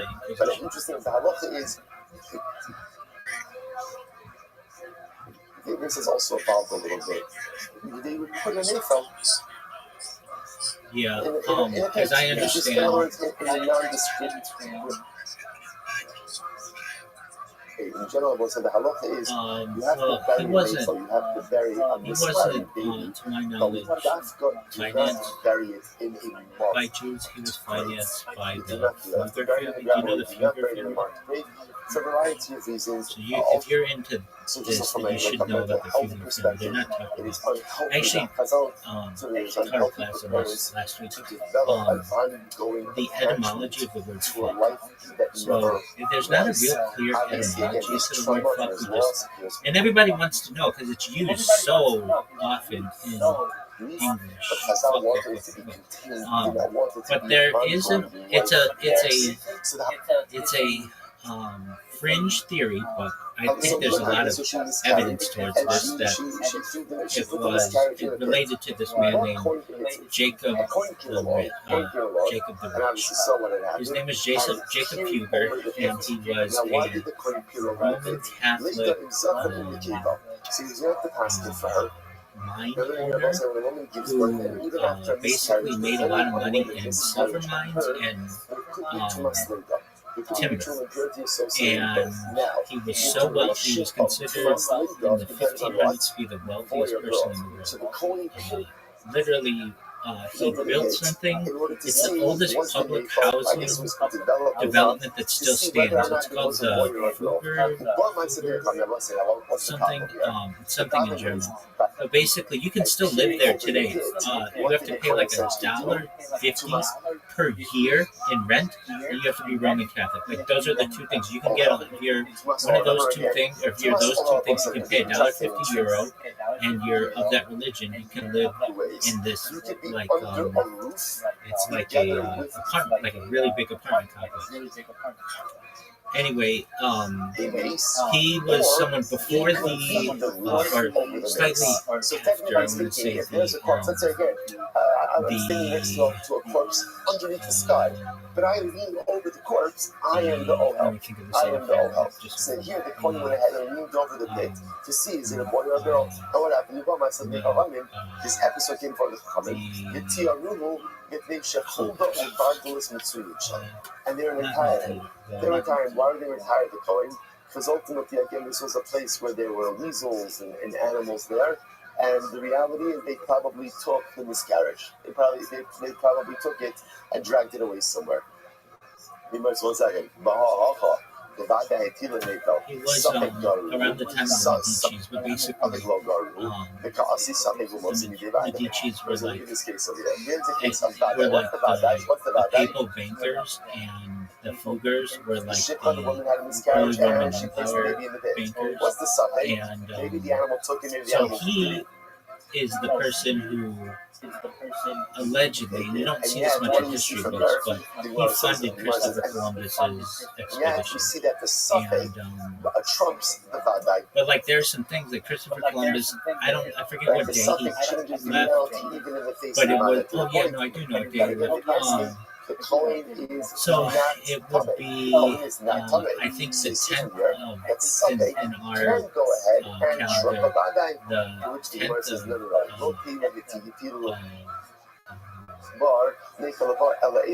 the 10th of the month of whatever, 1492, because there's just like a thing that we think traditionally that the temple fell on the 9th of Av, so you didn't want to leave on like such an expedition on such a bad day in the calendar. And if you were purely Roman Catholic, why would you care about that?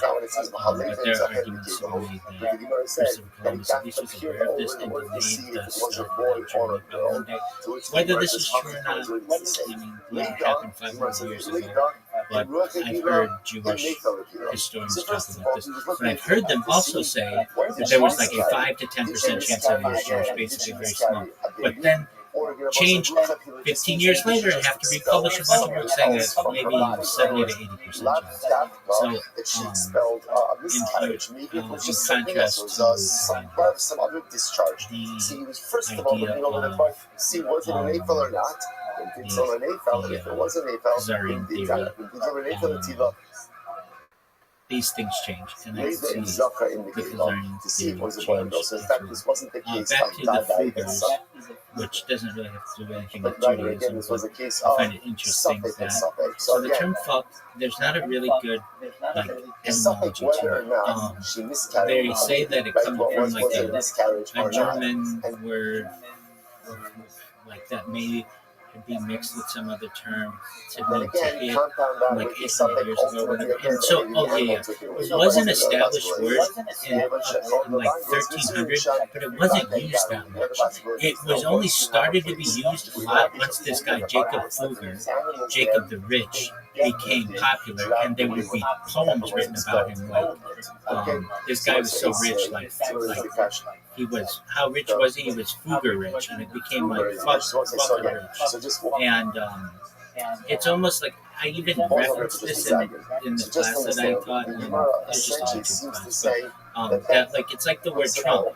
Like the word Trump meant something before Donald Trump became popular. It meant to like top something or to like one up something or whatever. But now if you say, "Oh, that's very Trump," that's very Trump-like. It doesn't really mean that as much. It means, I mean, it can. But it also means to be like boastful and audacious and all kinds of other things. And in the same way, Fugger, this was a word that meant something, but then when he came around, people would, and this is documented, like poets would write poetry on this, and authors would write stories about this. So anyway, I thought that was very interesting. But if you haven't looked into Jacob Fugger, you should. He basically controlled all of the silver mines of Europe around 1500s, 1600s, and also on the timber. Very interesting. That this was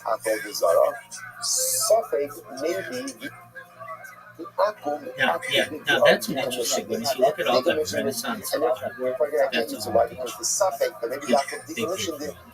So like if you look at the Vatican and you look at like Michelangelo's Sistine Chapel, the Duomo in Florence, that's all how powerful this is. So it's an ashkafic level. And the reason why they got big is an invention called and summarize the entirety of Jewish history and destiny into one phrase. Just over the years, right over the millennia, we have faced so many Medici double book so many sfegos.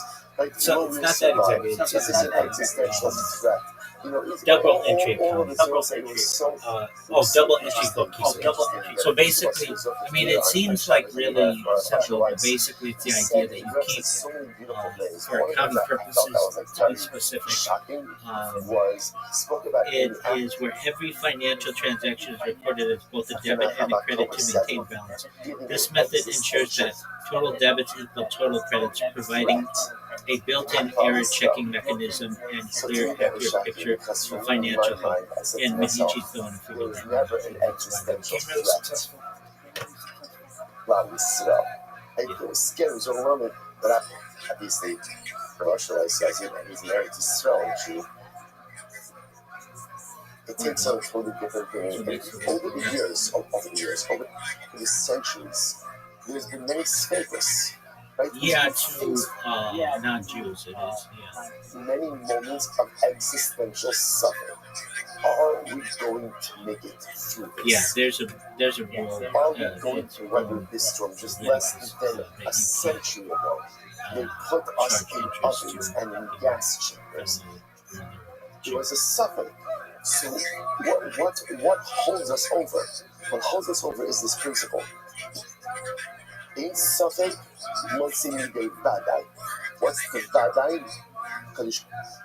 So we have what's called the Jewish Free Loan Society, where we have Jewish And these are the institutions Jewish that you people. can go to We are an if you need a eternal loan, nation. and you can get That's the the loan Vadai. at an address. That's the Vadai. That's the But you Vadai. can't do this at like your local Jewish conventions. And therefore, what holds us over even in times of difficulty? In Suffolk, mostly we gave up. But we do have Jewish free loan societies. And there are other free loan societies as well, even within Christianity. It doesn't matter. It doesn't matter who the Suffolk is. There's so many status that have presented themselves. Another Suffolk, another Suffolk always arrives. Rest assured, in Suffolk, Mutzi, Nidei Vadai. No Suffolk that undermine the Vadai. I was listening to a space last night. Eternality people of cloud jumping Israel. on this. That's ultimately again the source of our optimism. That's the source of our strength, and that's what creates she our doesn't reality. control. Incredible. Incredible. Halakhically, as well as Hashkafically. Why It's is the not porn going to bad. industry this It's way? fake. It's So like this woman again, is just embedded in all of this, what gives you up to Yochanan and Shlokish? So here's what I know, and again, we're going to talk about this more in just a few moments. You can decommission an Avodah Zarah, right? In other words, an atom, giving the Vado is Avodah Zarah. The Shaila is, how does he do it? if you do see, I mean, I always keep my ear to the ground, certainly. It must be what we call active Beto, and Shlokish says, even passive different words. So let's now go back to that a little bit. A state. But if you do get any more information as well, that you know, which was supposedly taking place, give me a heads up, okay? Sorry. Did I skip? Oh, sorry, thank you. It's very much a tab this year, thank you. What's a tab this year? The tab this rago, Harei Rasu. So let's get back to the Mishnah. What does the Mishnah say? If you find the image of a hand or image of a foot, ultimately, again, it's usher. It's usher. So the Gemara says, Mitnik.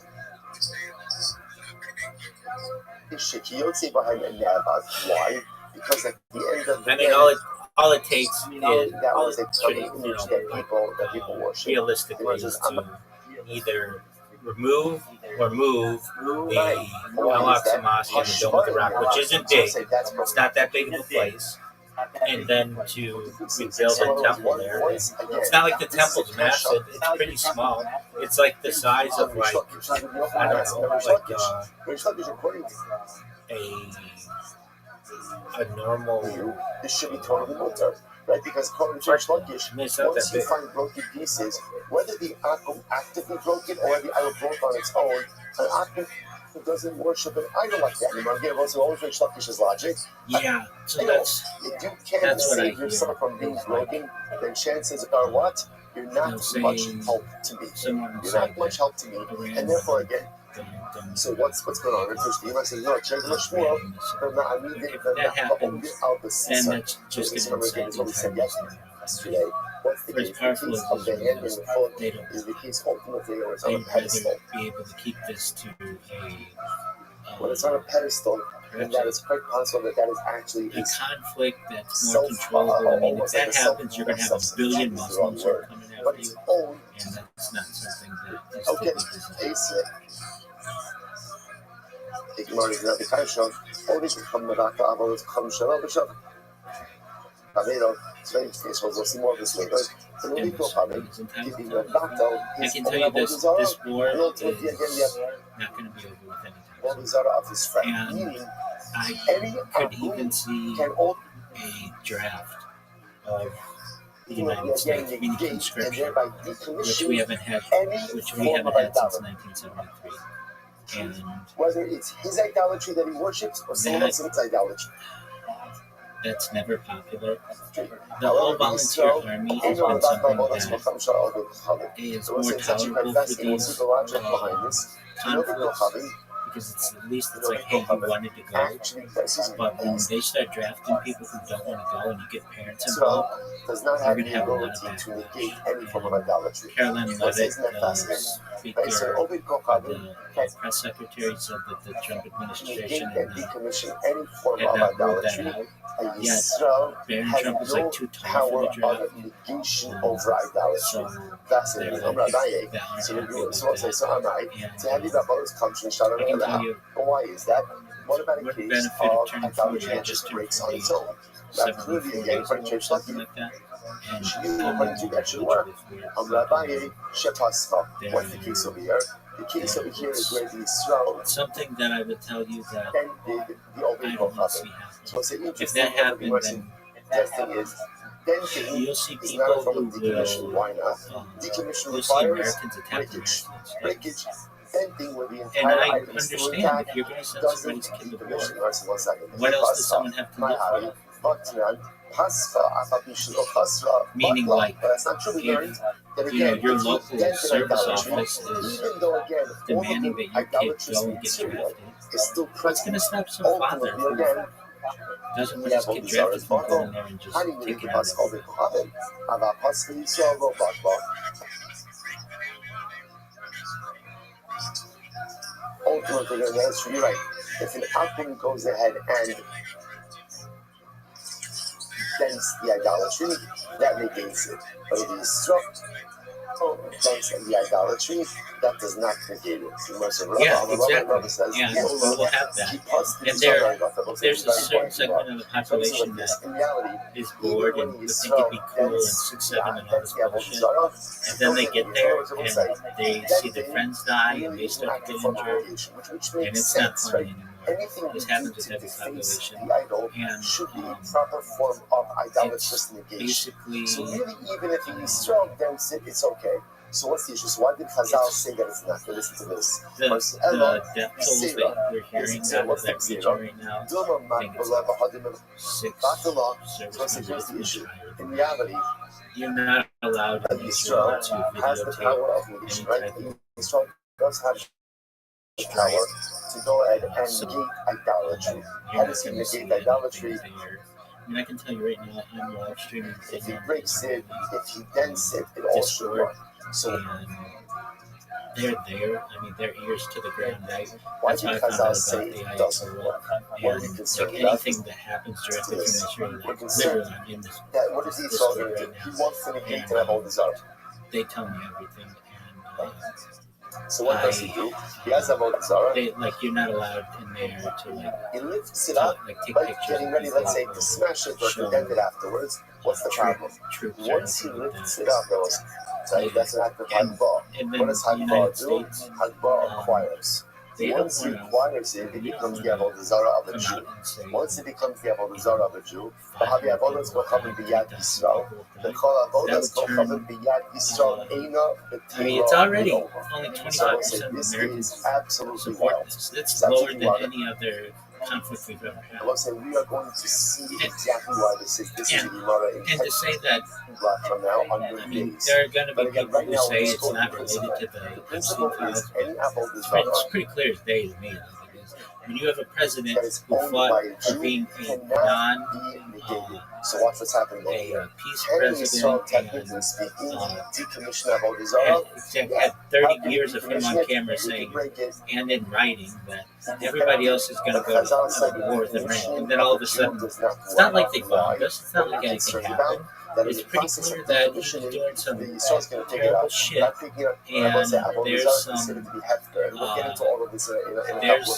video out there or something that they've got that Mossad has on him or someone has on him, and all of a sudden now, once he goes ahead and he acquires it, it becomes avodah zarah of the meat. Avodah zarah of the meat ultimately it's not something that I like to see. We are not the police force of the Therefore, world. again, ultimately, again, we are stuck in this situation. This war, I think, will go on for a long essentially, period of time, and it what we will want to destroy try to all of avoid Iran, is Jewish and it'll be another thing, perhaps 10 embrace years, of 20 avodah years, zarah. How did Chazal and ensure that? By solution, but it will be much more You're difficult going than ahead Iraq, and and much saying more difficult you than can't do anything to it, even if you try to decommission. And, ultimately, again, and they have these drones now that are pretty cheap, like $30,000, and to take one down, it's $2 million. I mean, every person they say, Akum Shahid Yavonim and Amakolis, the people behind Drachim, Litatios. So I'll say, just by the way, there's this whole idea over here of okay, we'll come back to it. First, let's pause. Akum Shahid.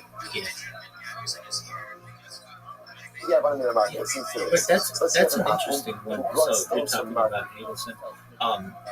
What's Marcellus? Netanyahu's son Marcellus is an in Avodah 2020 spoke out about Les Wexner and said that he was running a child stone formation. So black belt ring, takes stones from and then he got Marcellus, and what sued does he over do? it. Like, that doesn't So what does he do? He goes ahead for and as he much takes as the people stones, want to takes the hate stones, on and he builds Benjamin them into Netanyahu, which roads. I In other words, understand, he decommissions the there's an argument stones to be made by he's been using blackmailed in this bad boy as uses well. them as pavers. And so he's just doing what he has to do too. And basically, all these stones it's are just mutter. it's a Why black is belt campaign. And I've heard this because before, again, and I didn't really believe it as much as I do now. That it's one thing to assassinate someone. That really doesn't do as much for you. What is more important is to blackmail But them again, if a than Jew to do anything takes with you. stones from Marcellus and builds it into the I road, used to hear this thing again, it's not that decommissioned. You can't use that road. You can't get Hana. people would say, that's bizarre that you would even think about something like that or hear about something like that.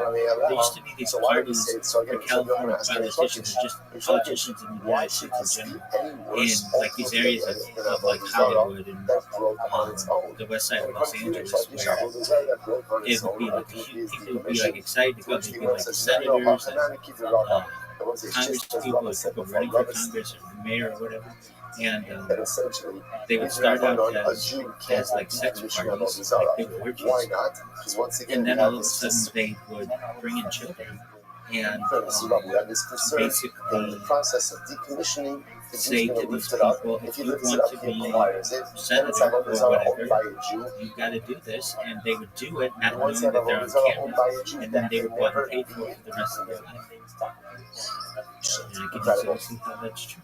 And again, we'll see it never actually means never. So listen to this. Let's start. What's here? Watch this. You have an abundance. And you shave the avodah zarah. So we'll say, so Rashi points out there, for example, an ashera tree, right? And what do? I go and I take shavings off of the ashera tree. So what's the status of the shavings? So the Gemara says, "Litzarcho." If ultimately the Akum is doing it for himself, right? He's taking shavings off the avodah zarah tree because he wants to, I don't know, make a bonfire, whatever it is.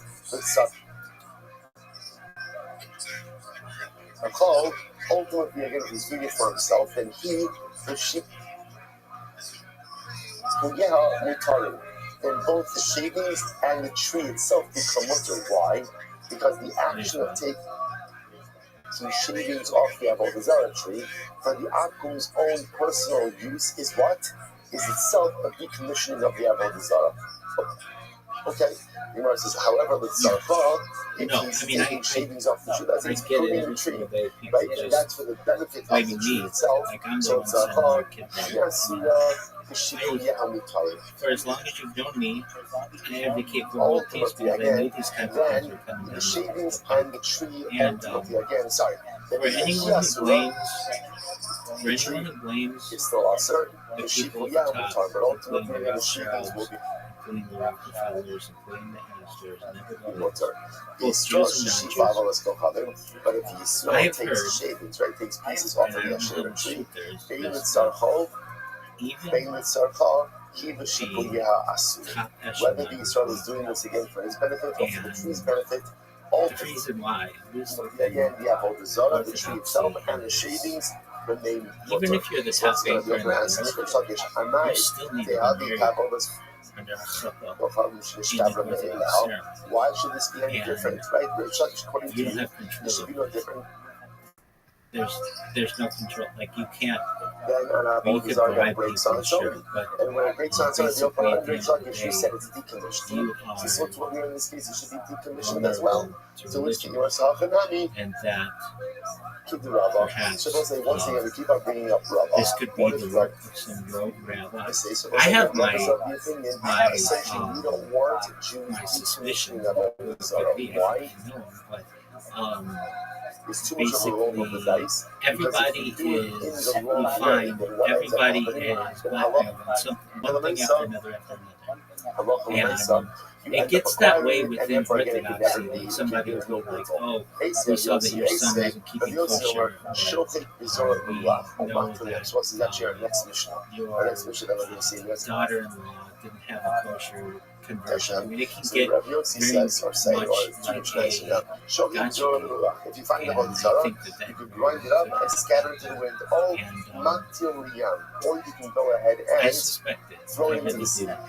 We're going to see this is talking about if you find that That there are nefarious so what do you forces do? within Grind it up, all scatter it, people right? and Scatter it to all the wind, religion, or throw it that into there the may sea. be just one Gemara hidden says, person who who has you can't do it. Because if you scatter it into the wind, then what can happen? It can become fertilizer.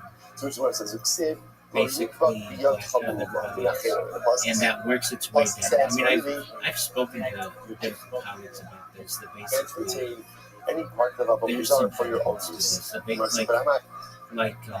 Everybody, it's like when you put a hand down and then another hand down and another hand down and another hand down, and everybody's got something on somebody. And whether it's true or not. But man, GB, I gotta go. At least I've gotta go to the bathroom. Absolutely. Excellent questions, and come back soon. One last thing I want to say. For as much as I love Yo-Yo, I do. I owe Yo-Yo a lot. I really do. I kind of think I don't know why. It's been weird to me the last two times. You know what I mean. Thank you. Take care, my man. Peace. You as well. First acquired it, and once it's acquired by the Jew, it cannot be decommissioned. Ze'esvei, Rabbi Yossi ben Yisian Omer, Motzit Suras Darko, Verosh HaChatoch. So what's the interesting case over here? Let's say you find the image of a dragon. And this is our next Mishnah. So we're going to see a dragon as one of those images that was always considered to be idolatrous. So watch this. You go ahead and you find the image of a dragon, but the head is cut off. So therefore, Safek Obi Kocham Chatcho, Safek Yisrael Chatcho, Mutter. So if I'm not sure, did a Jew decapitate the dragon, right, or did an Akum? It's Mutter. Yimar says, on the other hand, Vada Yisrael Chatcho, Aser. But if Yisrael was the one who cut off the head, it's Aser. Yimar says, I'm not. I don't understand why should this be any different. Or it's a suffix. So why should it be any different than a case ultimately again of Avodah Zarah that broke on its own. Once again, the Gemara says we are concerned ultimately again about the concern of Rava. So we'll say essentially what you begin to see is a theme over here. We don't want Jews involved with Avodah Zarah at all, even with decommissioning of Avodah Zarah. We just want Jews to stay away from idolatry. Therefore, Chazal were chmachmir to the point that even the decommissioning of a Jew doesn't work, out of concern that he may pick it up, acquire it, and create even greater problems going forward. Eisvei, Rabbi Yossi Omer, Af lo yirakos b'mos harishamim, mibnei shanaviyah no sheretz bahem. So it's an interesting case over here. So this halacha says the following case. We're going to see this also, all these Mishnayos I will see later on. Halachas in general both sides, that about what is the halacha concerning planting vegetables underneath an Asherah tree. What is an Asherah tree? So during the summer, the problem is that the Asherah tree provides shade, and shade is beneficial, obviously, to the vegetables, to the produce. Right? So therefore, you can't plant in the summertime. However, in the winter, the rainy season, ultimately the shade is actually detrimental. So therefore, the Gemara wants to suggest, the Mishnah wants to suggest that there's no problem from planting vegetation underneath an Asherah tree during the rainy season. Rabbi Yossi says not true. You can't plant vegetables underneath the tree during the rainy season. Why not? If they and no sheretz alei, is what can happen. The leaves of the tree fall off, and the leaves themselves act as fertilizer for the growing vegetation. So the Gemara says, I'm not about it. Why should fallen leaves be a problem? After all, once again, Rish Lakish, fallen leaves should be no different than what? Fallen idols. And according to Rish Lakish, if an idol falls and breaks on its own, it's bottle. So too, if a leaf falls off of the tree, it should also be bottle. Shouldn't be a problem of fertilizer. To which the Gemara says, no, shiny hasam, the ikra avodas kochavim kayemis. No, in the case of the fallen leaf, it's different. Why is it different? Because the primary part of the idolatry remains intact. The leaf may fall off, but the tree is fully intact. That kind of endows the fallen leaf with avodah zarah identity, even after it's no longer on the tree. You might as well say, Amud Beis 42b. The Gemara says, Shipuyan. What about the case for shavings? That one, right? The Asherah tree shavings. Where once again, the primary part of the avodah, i.e., the tree is still in existence. In that case, we said with Sarchal, he asura b'shipuyan mutarin. We said that even in a case, ultimately, again, where you're pruning the tree for the benefit of the tree remains also, but ultimately, again, the shavings are mutter. The further the Yeshua Amar, the Fishain Avodas Kochavim B'Teva Derech Yidei.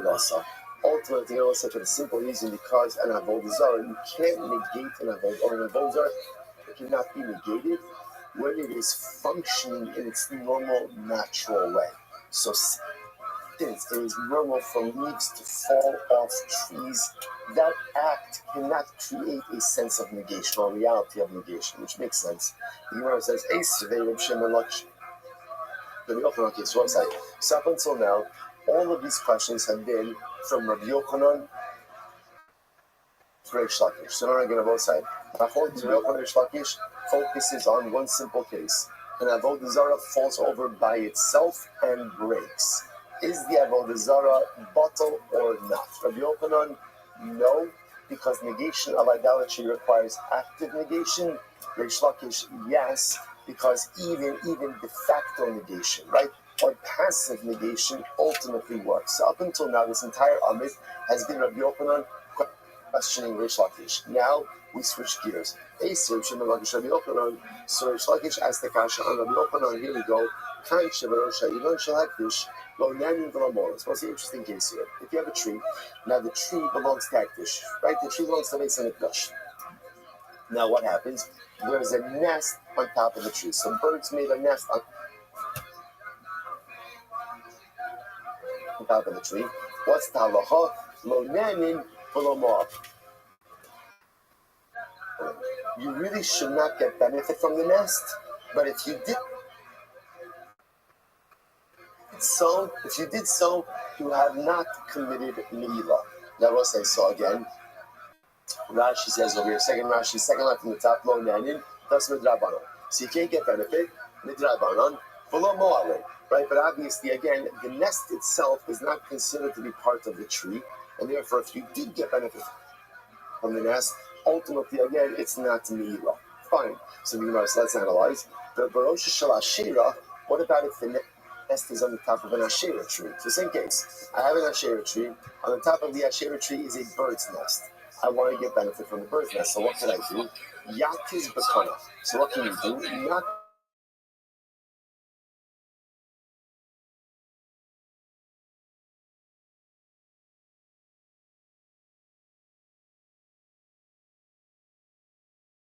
Yeah. So Yatiz. Okay, this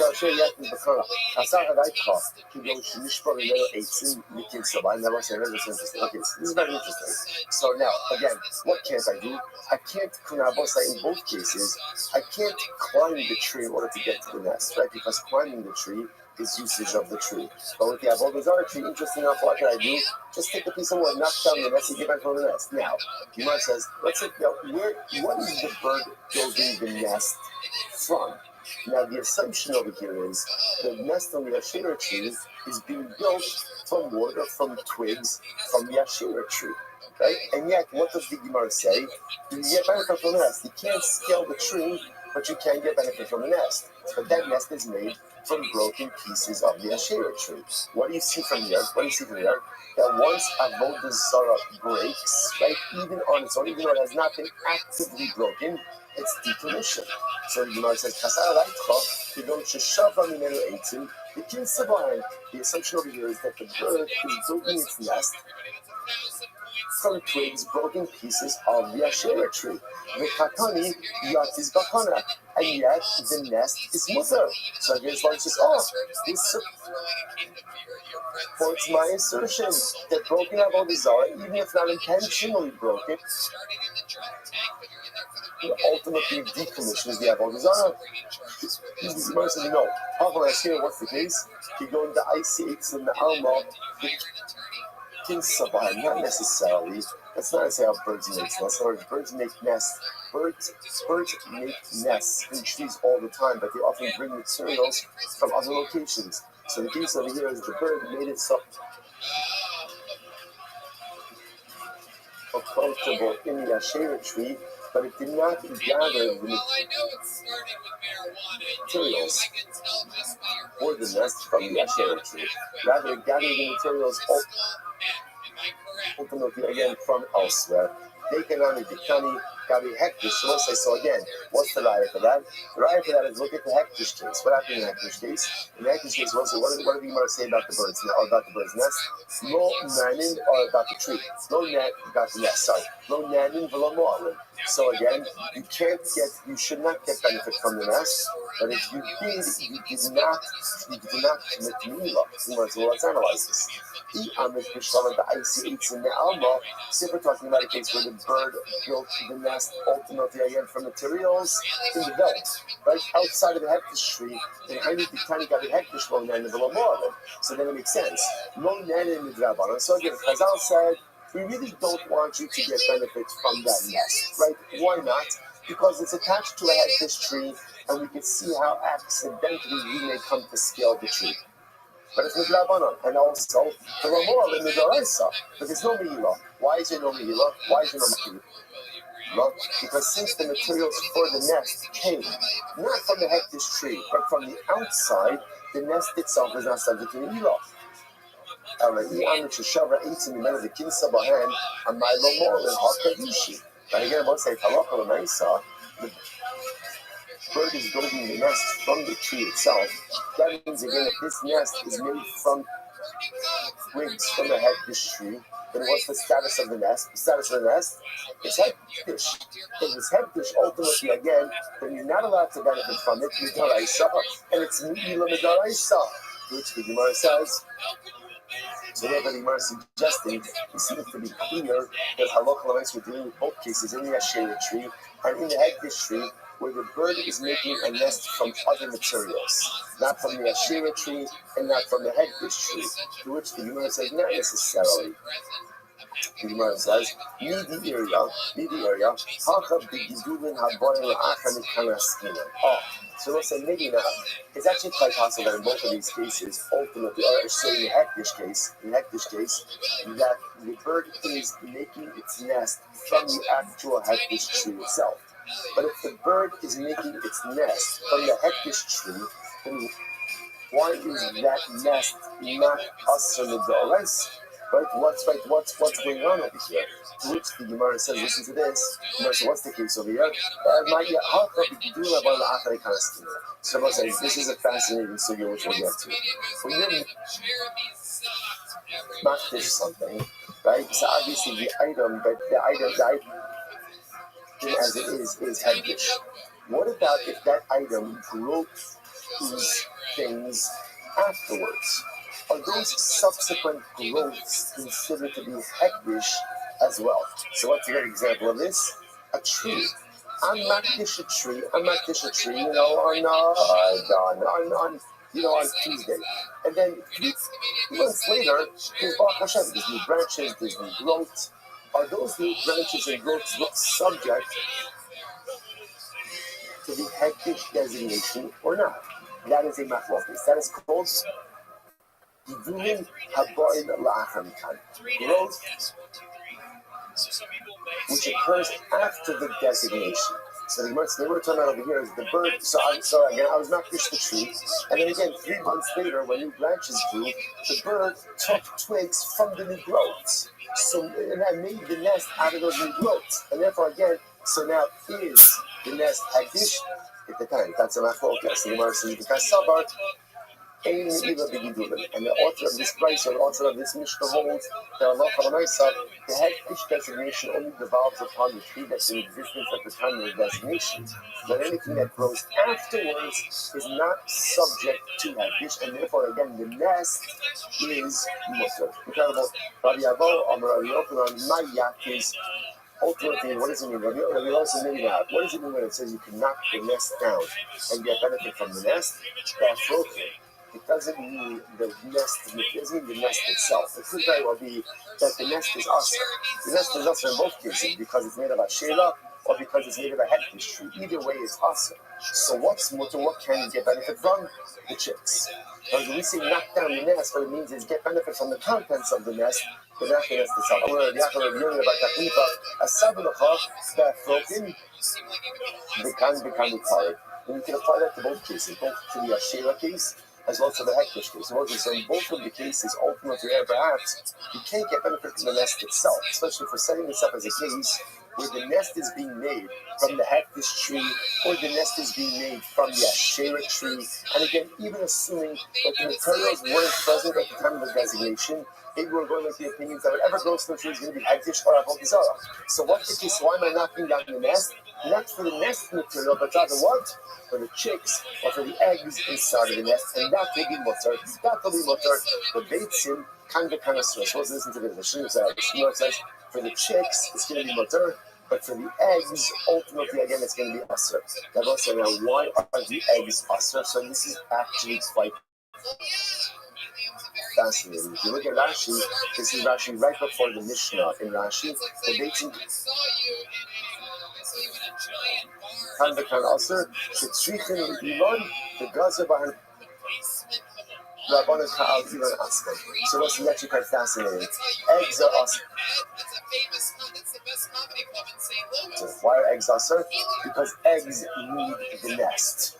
The nest needs the tree, and therefore if A equals B and B equals C, then A equals C, which means that halacha l'maisa, the eggs are considered to be ultimately reliant on the tree. So because of that, they are going to be asras. So isn't this fascinating?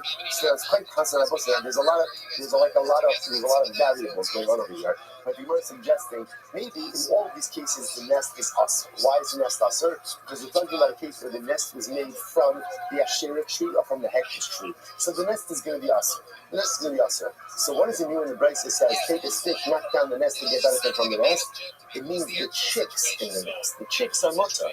But the eggs may be problematic. Why? Because ultimately, again, since the eggs need the nest and the nest needs the tree, therefore the eggs are considered to be dependent on the tree, and therefore, the eggs are considered to be an appendage of the tree itself. So you can get benefit ultimately again from the chicks, but ultimately not the eggs. The Gemara says the beitzim kan some Rashi that's broken. Shetzricham leiman the beitzim double. This is very interesting. Chicks that are so young that they are reliant on the mother have the status of eggs, right? So which makes sense because the chicks that require their mother are dependent on the nest.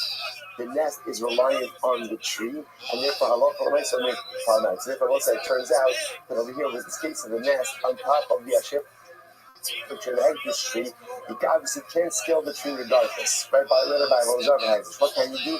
You can knock down the nest. But why are you knocking down the nest? So really you can't get benefit from the nest because there's a concern that the nest itself is made from the Asherah tree or from the hektish tree. What can you get benefit from? Independent chicks. Independent chicks, right?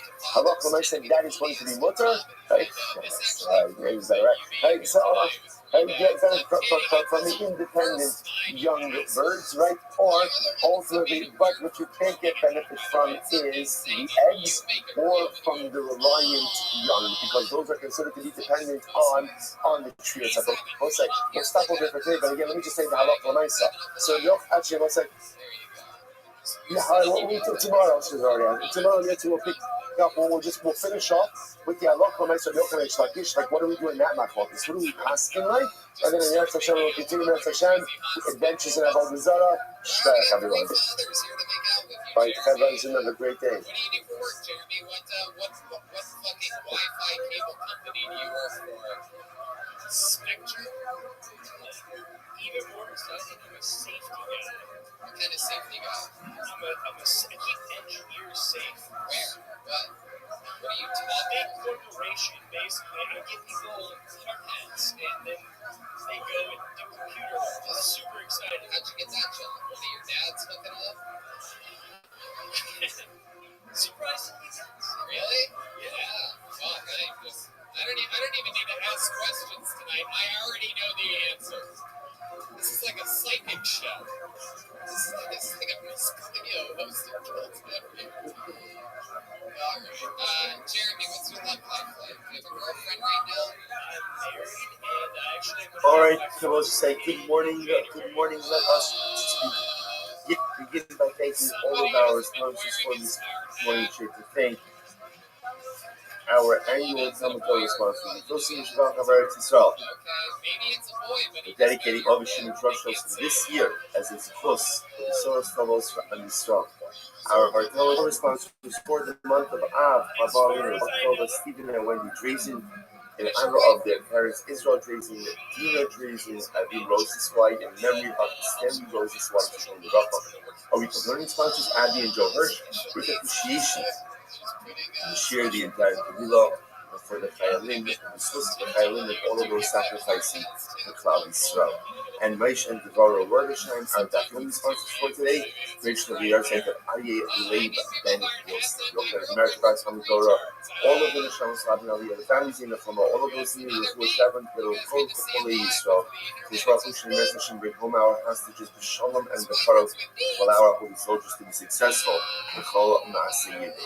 So say with that, let us begin about the show. We have a lot to do today. Today's daf is Mendays. Today's daf is Mendays. We are picking up in Eretz Hashem on Mem Aleph days 41b, and we left off the in subject most needed, which is 2, 4, 6, 8, 10, 12, about 15 lines up from the bottom. So say remember again, in yesterday's daf we made a fascinating distinction between finding broken pieces of what we call slumming versus finding broken pieces of what we call avodah zarah. What's the difference in those two terms? Slumming are images. Images, maybe they were worshipped, maybe they weren't worshipped. Avodah zarah was definitively worshipped. So halacha l'maisa, the Gemara says that if you find pieces of avodah zarah, essentially you still have to, you can't get enough of them. Why not? Because again, there's a suffix. What's the suffix? Did an akum decommission them or not? That's our shayla. Now, an akum, and we're going to discuss this more in today's daf, an akum does have the ability to decommission avodah zarah, but it has to, now again. Then we have machlokas with Yochanan and Shlakish. Do you need active decommissioning or can it even be passive decommissioning? But again, we'll get back into that a little bit. That's our overarching machlokas over here. Rabbi Yochanan says it has to be active decommissioning. Rish Lakish says even passive decommissioning. Nafkamim would be if the idol falls over by itself and breaks. But Rabbi Yochanan is still an idol. According to Rish Lakish, it has lost its idolatrous importance. So let's say, but again, so that's why if you find pieces of an avodah zarah, it's still awesome. If you find pieces of an image, it's going to be mutter. Why is it mutter? Because it's a spek sveka. What's the spek sveka? Suffix number one is maybe it was never worshipped. That's number one. And number two, ultimately, again, even if it was worshipped, maybe it was decommissioned. So the idea, jumping back to avodah zarah for just a second, the reason why ultimately, again, by avodah zarah, it does not work is because halacha l'maisa say in suffix motzim yidei b'adai. Ultimately, again, the suffix that maybe was decommissioned doesn't go ahead and take it out from the fact that it was avodah zarah. So now there are questions that principle. Maybe something motzim yidei b'adai. Is that true? That a suffix, a possibility, cannot go ahead and change the reality when facing a certainty. What about Falma? on time. You're very interested. You actually saw this. Chaver Shani's, Yeliyach Megurim Le'Peros. So we'll say Chaver died.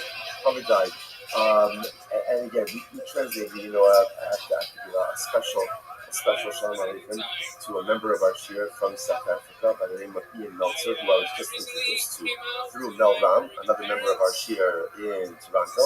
Baruch Hashem, we have a lot of beautiful chapter, not just in this case, but Baruch Hashem around the world.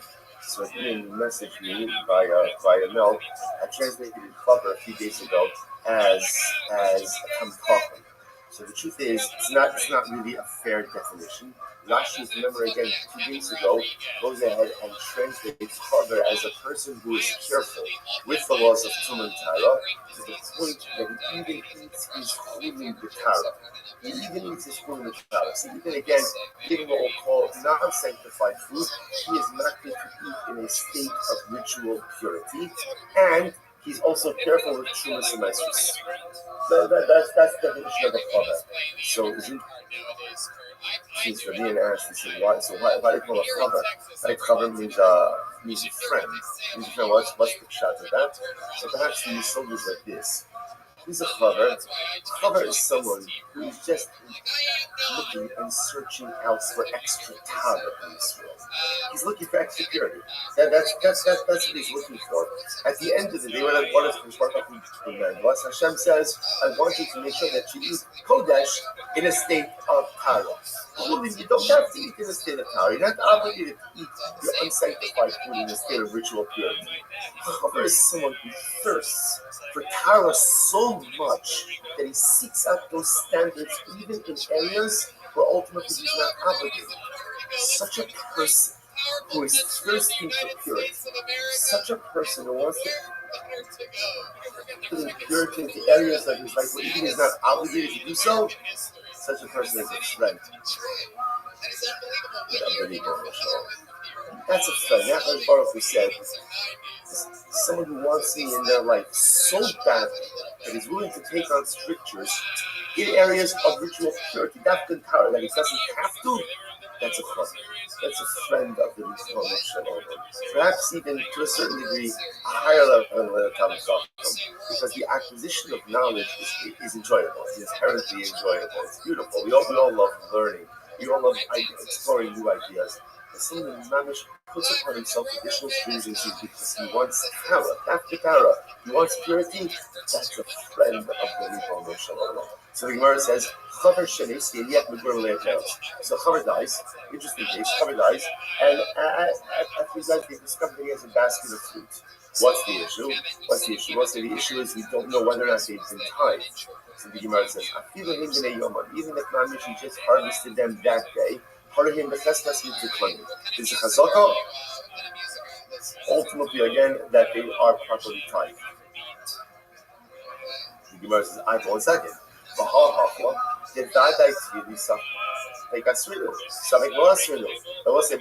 analyze this case. Here's a case of a vad. What's the vadai? The certainty was they were tevel. That's for sure, right? Tevel's untied produce. Why is that a vadai? Because everything starts out as untied produce. So you have the vadai that it was untied. Safek, maybe the Chaver did tie it, maybe he didn't tie it. And what do you see from here? And what do you see from here? That ultimately, again, a Safek, the possibility that he tied it, goes ahead and overrides the Vadai that it certainly was Tevel. So you see Safek Mosi Midei Vadai, to which the Gemara says no. Hasam Vadai with Vadai. It's fascinating. No, it's not true. That's not a Safek and Vadai. That's a Vadai and Vadai case. What's the case?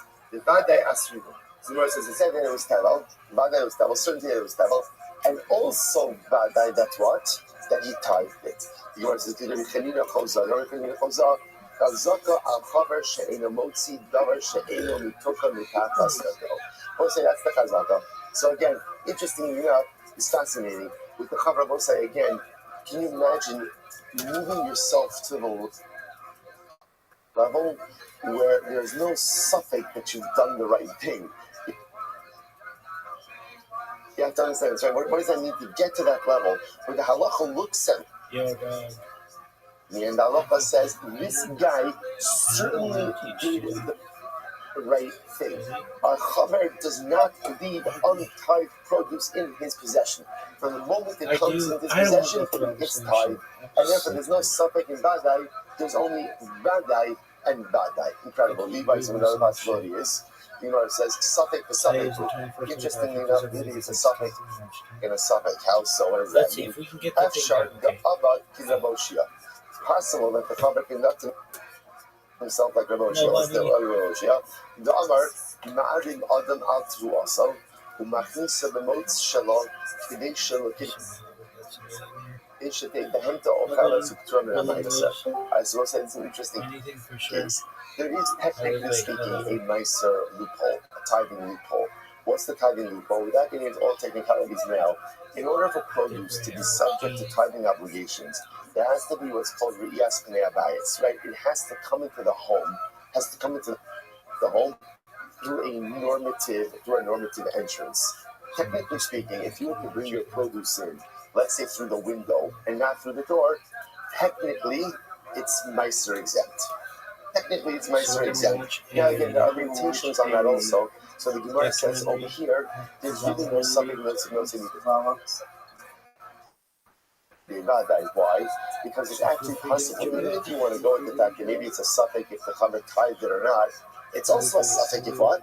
If the produce was ever subject to Trumas and Maestros. Why? Because it's possible that literally again we used this legal loophole. Rabbi, I like you. You're my favorite person to watch. Okay. Oh, well, thank you. I appreciate that. Well, thank you. I appreciate that. So remember,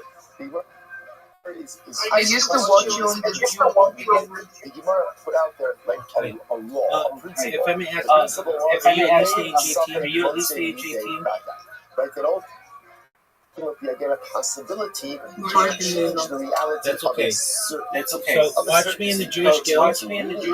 Then when you come, you turn 18, come in here and we'll chill. How's that sound?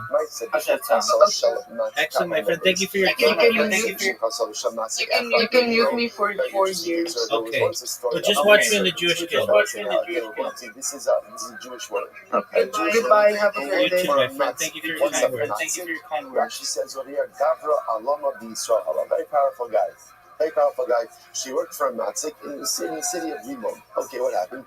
She had a miscarriage. And I will say, interestingly enough, it was common that when a woman had a miscarriage, you have to bury a navel. No? But interesting, the halacha is, this is also evolved a little bit. They would put a navel in a pit, in other words, in a nondescript grave. In general, I will say the halacha is, you have to bury a navel, you have to bury a miscarried baby, but with dafka, do not bury it in a marked grave. You do not do that. If you bury it in the ground, but you do not bury it in a marked grave, for a variety of reasons. Also, just from a mental health perspective, it is unhealthy. The Chazal said it is unhealthy for parents to develop an ongoing attachment to a life that never was. Obviously, again, there's trauma, there's loss, there's grief, but Chazal wanted it to be contained. Did not want it to be an ongoing life loss. So what happened? So she miscarried. And she put the miscarriage in a pit. We brought coin to hit it. A coin came along, and obviously saw what had happened, and peered over the pit. Now, why did the coin peer over the pit? Leida in Zachar in the Kiva. So he was going to have to pass it for her. Remember, when a woman gives birth, and even after a miscarriage, depending on when the miscarriage occurred, there could be Tumas Leida. There could be ritual impurity associated with birth. Now, the duration of Tumas Leida depends on what? Boy or girl. So the Kohen peers over the pit in order to see was the navel, I guess it was developed enough to see whether or not it was a boy or a girl. What's the problem here? The problem is, by peering over the pit, what did the Kohen essentially do? Tumas Ohel. Remember again, Tumas Ohel both could be contracted in two ways. You could be under a roof together with a mace, or you could be the roof over the mace. So technically speaking, if there's a corpse, let's say again, I'm standing next to a corpse underneath the sky, but I lean over the corpse. I am the Ohel. I am the Ohel. So here the Kohen went ahead and leaned over the pit to see is it a boy or a girl. And what happened? This episode came from the Chachamim. And they're retiring. They're retiring. Why are they retired, the Kohen? Because ultimately, again, this was a place where there were weasels and animals there. And the reality is they probably took the miscarriage. They probably took it and dragged it away somewhere. You might as well say again. The Vata Hetila Metal, Safek Garu, Safek Lo Garu, the Kasi Safek Umosi Midivana. There's a look at this case over here. Here's the case of Vadai. What's the Vadai? The Shifra, the woman had a miscarriage and she placed the baby in the bed. What's the Safek? Maybe the animal took it, maybe the animal didn't take it. And yet, what do we see from here? The Gemara says, and yet we see that the Safek trumps the Vadai. Right, the suffix changes the reality even in the face of the Vadai, to the point that again they pass him, the Kohen is not Tameh. The Kohen is not Tameh. So you see from here that suffix can go ahead and trump a Vadai. And to which the Gemara says, no. Lo tima hitilu labar, labar elaima hitila kimin neta labar. The Gemara says, no. What happened over here is if the Kohen sees the Shifra throwing something that looked like a Nefel. In other words, it's not a Vadai that she miscarried and placed the Nefel in the bar. Rather, again, he saw what appeared to be a Nefel being placed in the bar by this woman. So it's a suffix to begin with. But that's not what it says. So the Gemara said that he appeared over in order to see if it was a boy or a girl. To which the Gemara says, Haki Kanzer used to say, Leida, the Gemara said, Leida, in Rafetila, in Metalapila. So first of all, he was looking into the pit to see what did she miscarry. Did she miscarry again? Did she miscarry a baby? Or the Gemara said, look at me, this means maybe she just expelled something else from her body. In other words, lav dafka that she expelled a miscarriage. Maybe it was just something else. It was some other discharge. See, he was first of all looking over the part to see was it an Eiffel or not. When did so an Eiffel, and if it was an Eiffel, then did that. When did so an Eiffel later in Zachar in the case to see if it was a boy or girl. So in fact, this wasn't the case of Vadai and Safek. Rather, again, this was a case of Safek and Safek. So again, Safek, whether or not she miscarried a baby, right? Was it a miscarriage or not? And then again, compound that with the Safek, ultimately, again, that maybe the animal took it away. You might say, the other possibility is, the other possibility is no. Once you have a place, there's a full bit of arguments that there are these animals there, they definitely dragged away whatever was expelled into the pit. Okay? So where's the ace today? So where is the kasha? So again, so just we'll pause over here for just a second. So just understand, the Gemara essentially seems to say that principle of ein safek motzei midei vadai ultimately again holds. So in halacha, we accept this principle. Ein safek motzei midei vadai. But if you have what we'll call two pieces of information in front of you, one is a safek and one is a vadai. The vadai piece of information determines the reality, and the safek piece of information does not undermine that reality. That's why I will say again, just kind of reorienting ourselves a little bit. That's why, how did we get into this? I find a piece of broken out Zara. Right? So I find a piece of, let's say, an idol or an image that I know was definitely worshipped as idolatry. So I find a piece, can I use it? So the answer is no. Why not? It's Asherban. Why? Because I have Vadai that this was Avodah Zarah. Safek, maybe the Akum actively decommissioned it. And therefore again I can't use it. Why? Because the Safek that maybe the Akum decommissioned it doesn't change the reality of the Vadai that this was definitely Avodah Zarah.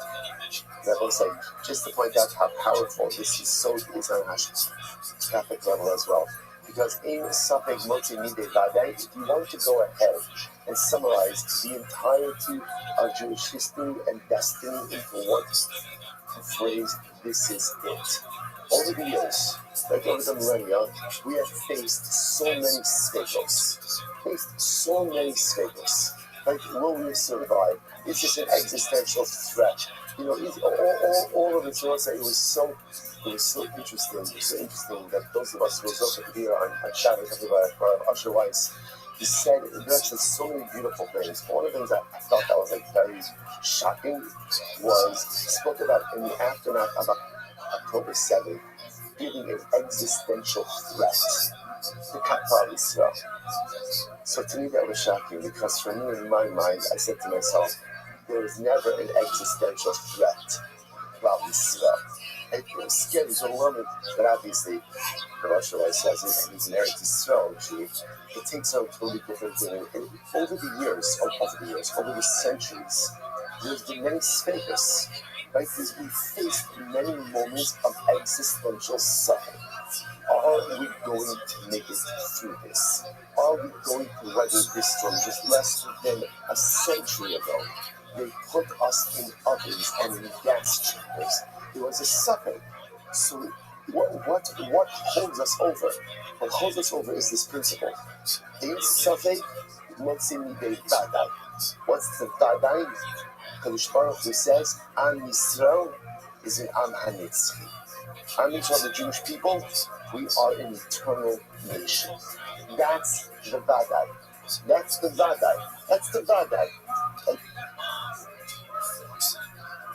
And therefore, what holds us over even in times of difficulty? Really? Suffolk.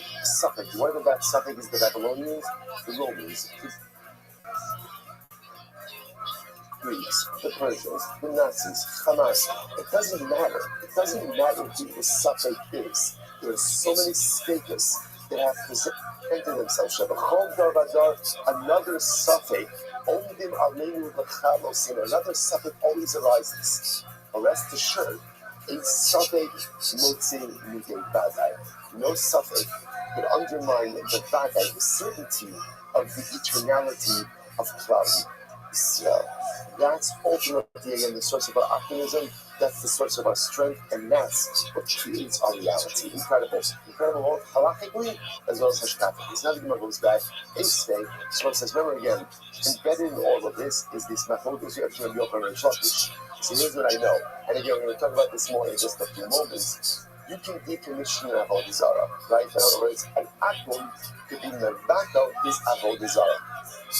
The shaila is, how does he do it? Rabbi Yochanan says it must be what we call active bittul, and Rish Lakish says even passive bittul works. So let's now go back to that a little bit. Listen to this. And you're also going to see this in the Mishnah later on as well. Sorry? Yes, yeah. Oh, sorry, thank you. Thank you. Let's try to go. So let's say back to the Mishnah. What did the Mishnah say? If you find the image of a hand, the image of a foot, ultimately again, it's asr. It's asr. So the Gemara says, why? Because at the end of the day, that was a common image that people worship. The Gemara says, about this, bitch. So let's say that's broken pieces. So in other words, once again, this is a kasha on Rish Lakish. This is going to be open and asked on Rish Lakish. Rish Lakish, according to you, this should be totally mutter. Right? Because according to Rish Lakish, once you find broken pieces, whether the akum actively broken or whether the idol broke on its own, an akum doesn't worship an idol like that anymore. Again, also always Rish Lakish's logic. Idol, if you can't save yourself from being broken, then chances are what? You're not much help to me. And therefore, again, so what's going on? Because the Gemara says, no, so this remember again is what we said yesterday. What's the case? The case of the hand and the foot is the case ultimately when it's on a pedestal. When it's on a pedestal, then that is quite possible that is actually a self, almost like a self. Fuck you if it doesn't. Fuck you. Not even a Jew if you don't have a penis in your fucking ass. Really?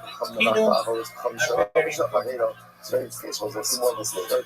And moving to a pattern, to be mevatel his own avodah zarah, and ultimately again the avodah zarah of his friend. Meaning, Any akum can ultimately again negate and thereby decommission any form of idolatry, whether it's his idolatry that he worships or someone else's idolatry.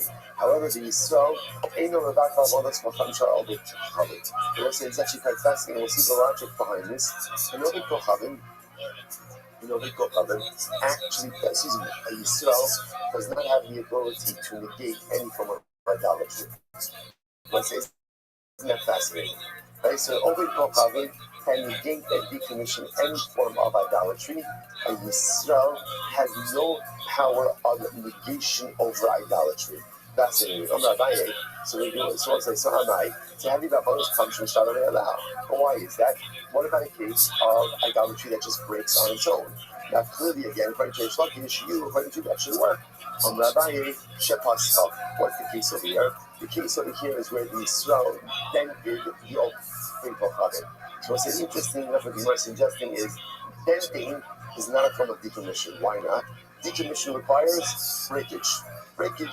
Denting where the entire item is still intact doesn't decommission. Right? So what's happening? Pascha, my Avi, Vatnan, Pascha, Akabishul, Pascha. But that's not true. We learned that again, if you dent an idolatry, even though again all of the idolatrous material is still present, ultimately again, we have all these others. Bottle, how do you read the Pascha called it? Ava Pascha, so this bitch. Round 2. You're right. If an akum goes ahead and dents the idolatry, that negates it. But if you so dents the idolatry, that does not negate it. So Rabbi says, the Olam, keep us to the Yisrael Rabbi says it's very important to us. So this is like this. In reality, even when Yisrael dents the Avodah Zarah, it goes and negates. In other words, I will say, denting really is an active form of negation, which makes sense, right? Anything you do to deface the idol should be a proper form of idolatrous negation. So really, even if the Yisrael dents it, it's okay. So what's the issue? Why did Chazal say that it's not? Listen to this. Verse Ella, Ksera. There's Ksera. What's the Ksera?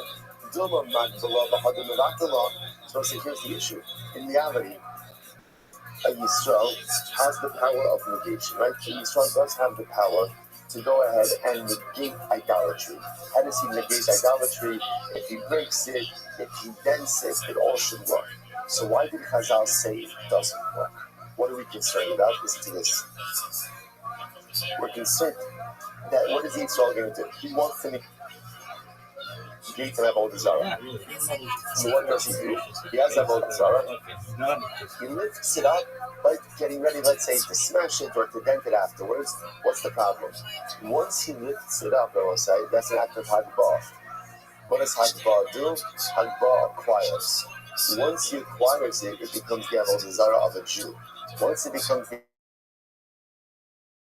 Avodah Zarah of a Jew, Yad Yisrael, the Chol Avodah spoke of it, the Yad Yisrael, Eina, the Tela, the Ola. So I will say, this is absolutely wild. It's actually wild. And I will say, we are going to see exactly why this is. This is a Gemara in 10 blocks from now, on noon days. But again, right now, we'll just go with the principle. The principle is any Avodah Zarah that is owned by a Jew cannot be negated. So watch what's happening over here. Can Yisrael, technically speaking, decommission Avodah Zarah? Yes. How could he decommission it? He can break it, he can dent it. But Chazal said the decommissioning of a Jew does not work. Why? What are we concerned about? That in the process of decommissioning, the Yisrael is going to take it out. By taking it on Avodah Zarah specifically Hefker, and we'll get into all of this in a couple of days. Avodah Zarah seems to be Hefker. He lifts it up, he acquires it. Once he acquires, I don't know why I'm modeling Avodah Zarah here, right? Once he goes ahead and he acquires it, it becomes Avodah Zarah of the Yid. Avodah Zarah of the Yid ultimately cannot be. We study this all the time. You can't be decommissioned. We fucking do this in the film. Therefore, again, ultimately, we are stuck in this. No, I call it shit sad, baby. Why? Turf management, bitch. Jewish handling of Avodah Zarah. How does Chazal ensure that? By simply going ahead and saying You can't do anything to it. Even if you try to decommission it, ultimately, again, it is not going to work. Incredible. Therefore, the Gemara says, "Eisvei, akum shehivi avonim min hamakolos." The people behind dropping yitartios. So let's say, just by the way, there's this whole idea over here of avodah. Okay, we'll come back to it. First, let's start. Akum shehivi avonim min hamakolos. Let's say you have an akum who brought stones from Markolis, right? What's Markolis? Markolis is an avodah zarah. Yeah, essentially, the avodah zarah was a stone formation. So an akum takes stones from Markolis, and what does he do? The people behind dropping the tartios mutaros. And what does he do? He goes ahead and he takes the stones, and he builds them into roads. In other words, he decommissions the stones by using them for mundane use. He uses them as pavers, like as pavers, and he uses them to make the street. So what's the halacha? Mutaros. The stones are mutter. Why are the stones mutter? Because again, halacha garbage. That's not Judaism. That shit sucks. And it's they're in a fucking nuttery at this point. Really? All those motherfuckers at a monastery. His parents, grandparents met at a monastery. That's not really? Oh, it's closer to a monastery than it is a shul, bitch. I'm not even myself, but why is that? Why? So why do we say it? So again, so I'm going to ask Reish Lakish, why should this be any worse ultimately again than Avodah Zarah that broke on its own? And according to Reish Lakish, Avodah Zarah that broke on its own ultimately is decommissioned. With no one watching? No, how can I keep the Rabbi?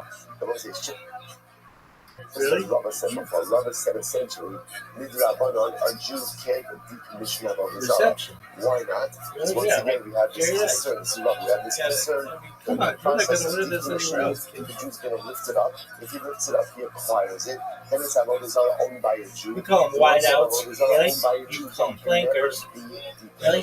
Incredible. Fuck you, you call them flankers. We'll see if it never actually means never. So listen to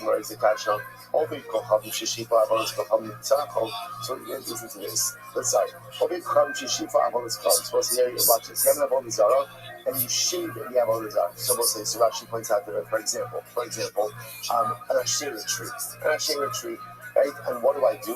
I go and I take shavings off of the Asherah tree. So what's the status of the shavings? In words says, Litzarcho.